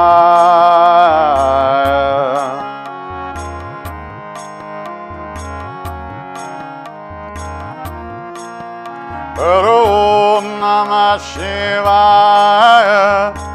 Om Namah Shivaya. Om Namah.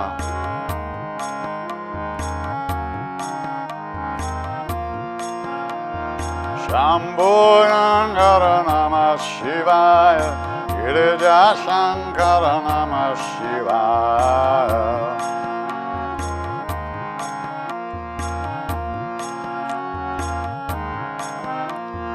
Shambho Shankara Namah Shivaya. Girija Shankara Namah Shivaya.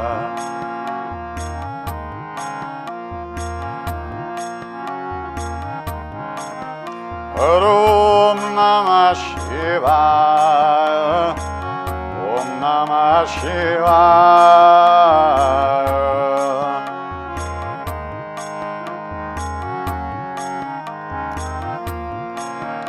Om Namah Shivaya.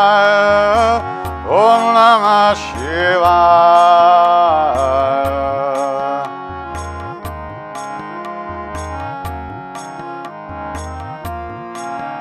Om Namah Shivaya. Om Namah Shivaya.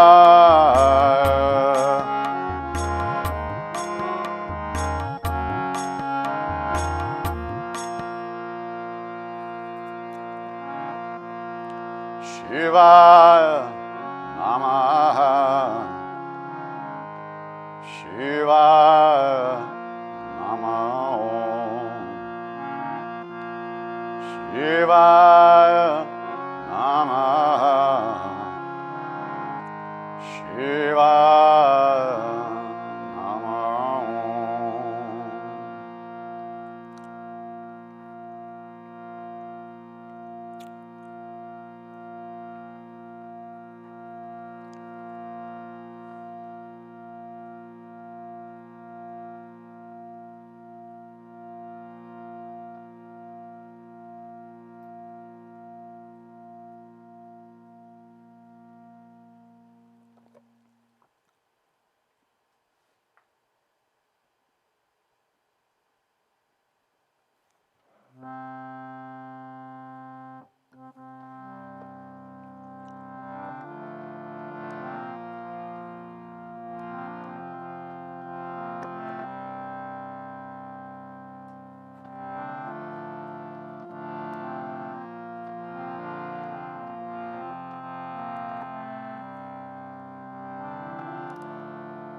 Shri Guru Charana Saroja Raja Nijamano Mukuru Sudhar Varana Raghuvara Vimala Jasu Jodhayak Palachari Buddhihin Tanujan ke Sumeron Pavana Kumar Balabuddhi Vidya Dehu Mohin Varahu Klesa Bikar Siyavara Ramachandra Padaje Sharanam.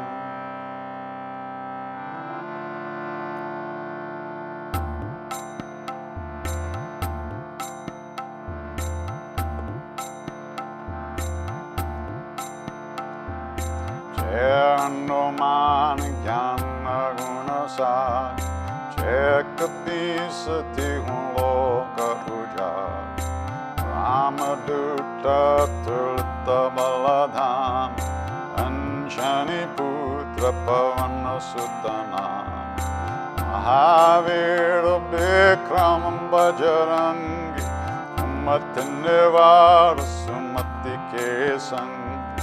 कंचन वरण विराज सुबेश, कानन कुंडल कुंचित केश। हाथ वज्र और ध्वजा विराज, कांधे मूंज जनेऊ साज। जंगड़ सुवन केसरी नंदन, तेज प्रताप महाजगबंदन। विद्यावान गुणी अति चातुर, राम काज करिबे को आतुर।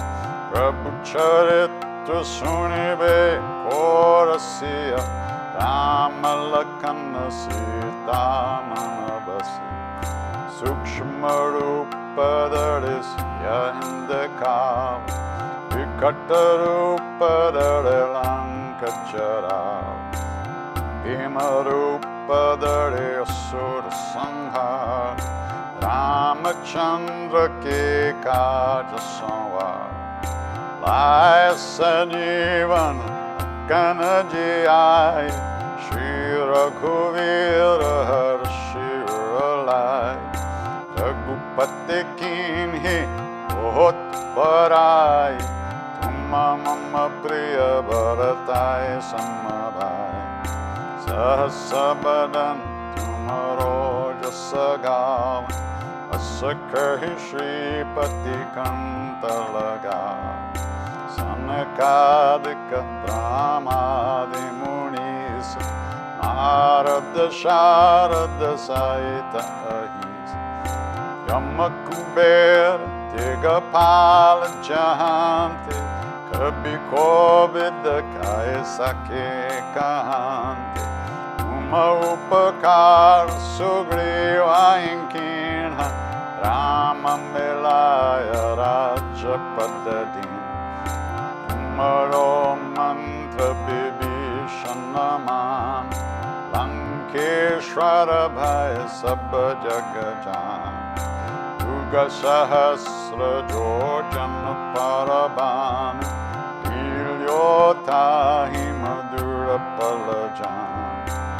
प्रभु मुद्रिका मेले मुख माहि, जलधि लांघि गए अचर जनाई। दुर्गम काज जगत के जेते, सुगम अनुग्रह तुम्हारे तेते। राम दुआरे तुम रखवारे, होत न आज्ञा बिनु पैसारे। सब सुख लाहे तुम्हारी शरण, तुम्हारा चक काहू को धरम। आपन तेज समारो आपे, तीनों लोक हांकते कांपे।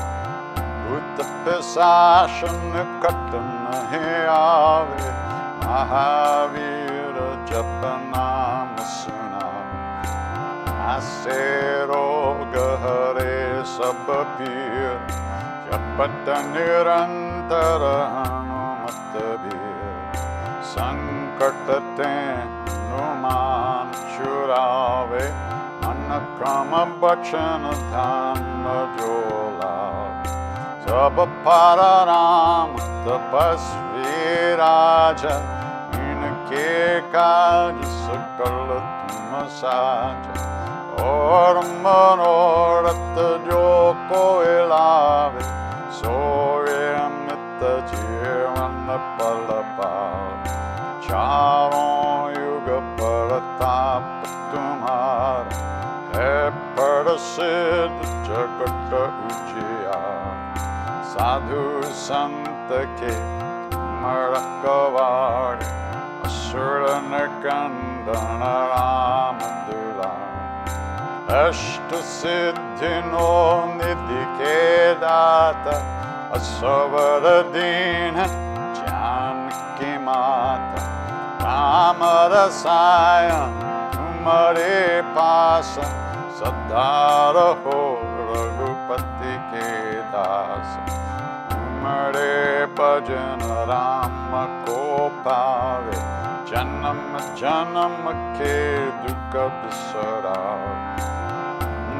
Kala Raghubara Pura Jai Jahan Janma Hare Bhakta Kahai Or Devata Chittana Darai Hanumata Se Sarva Sukha Karai Sankata Kate Mirte Sabapira Josumere Hanumata Balabir Jai Jai Jai Hanuman Gosai Kripa Karo Gurudeva Kinai Jo Satabara Pata Karakoi Chuttahi Bandi Mahasukoi Joya Pare Hanuman Chalisa Goya Siddhi Sakti Gaurisa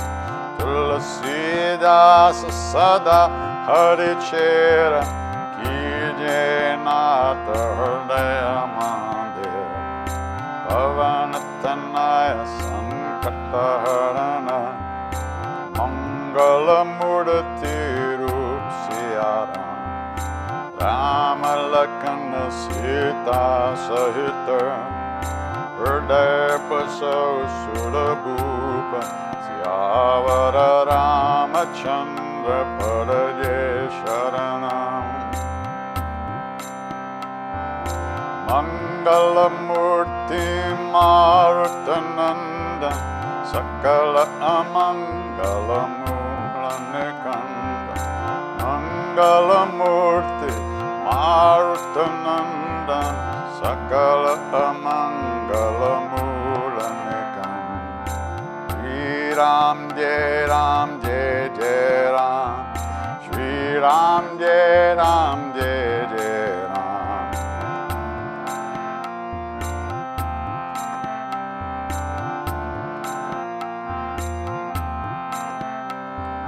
Shri Ram Jai Ram Jai Jai Ram Shri Ram Jai Ram Jai Jai Ram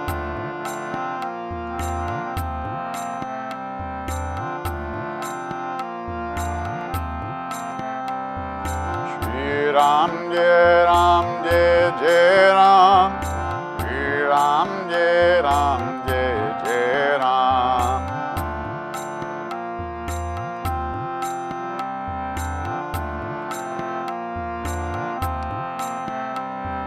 Sita Ram Sita Ram Sita Ram Jai Sita Ram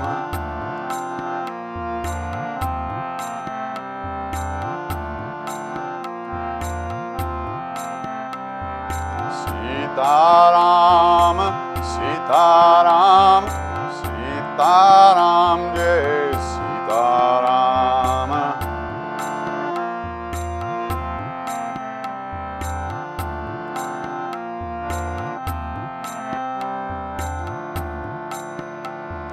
Ram Lakshman Janaki Jai Bolo Hanuman Ki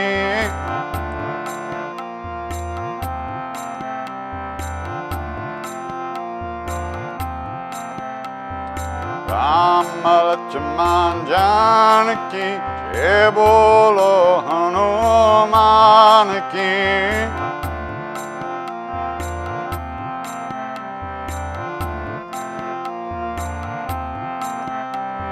Shri Ram Jai Ram Jai Jai Ram Shri Ram Jai Ram Jai Jai Ram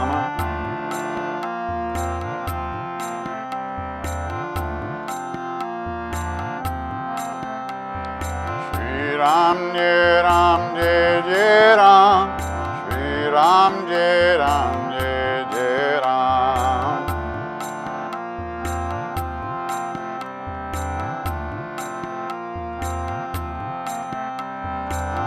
Sitaram, Sitaram, Sitaram, Jai Sitaram.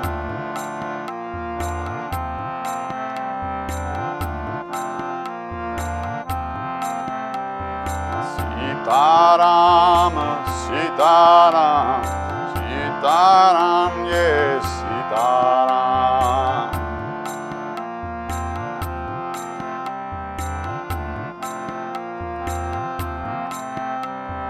Rama Lakshman Janaki Jai Bolo Hanuman ki.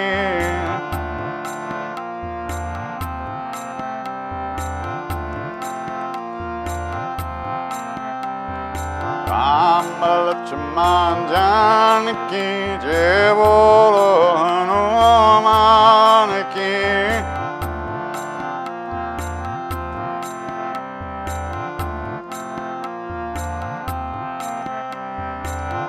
Ram Jai Ram Jai Jai Ram, Shri Ram Jai Ram Jai Jai Ram.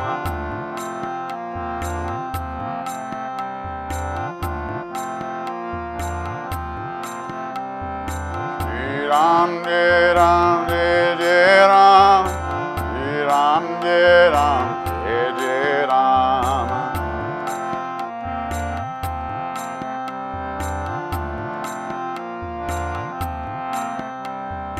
Shri Ram Jai Ram Jai Jai Ram, Shri Ram Jai Ram Jai Jai Ram, Shri Ram Jai Ram Jai Jai Ram, Shri Ram Jai Ram Jai Jai Ram.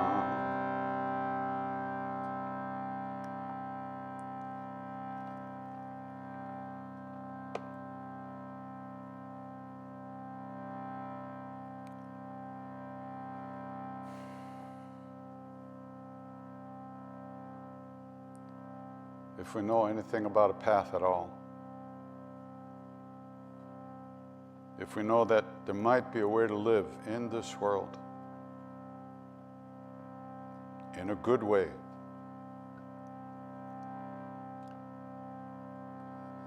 without fear and maybe some peace of mind, it's only because of the great beings that have gone before us. Out of their love, out of their kindness, they left some footprints for us to follow. So in the same way that they wish for us, in the same way that they wish for us, we wish that all beings everywhere, all of us be safe, all of us be happy, all of us have good health and enough to eat. May we all live in peace and at ease of heart. At ease of heart with whatever comes to us in life.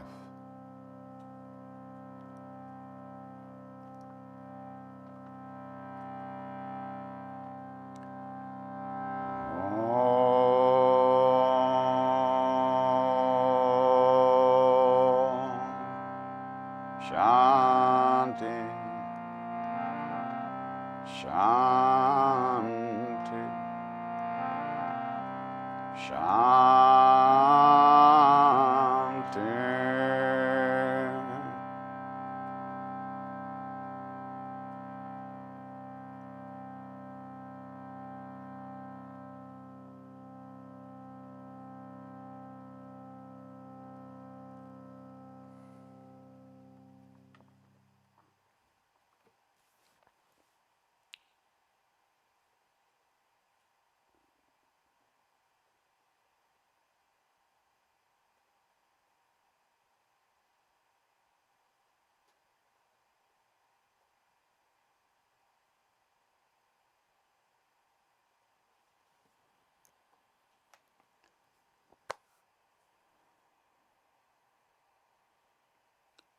Take good care. Enjoy. Do some practice, plant some seeds. Give yourself a break. And expand your heart as wide as the world. Namaste.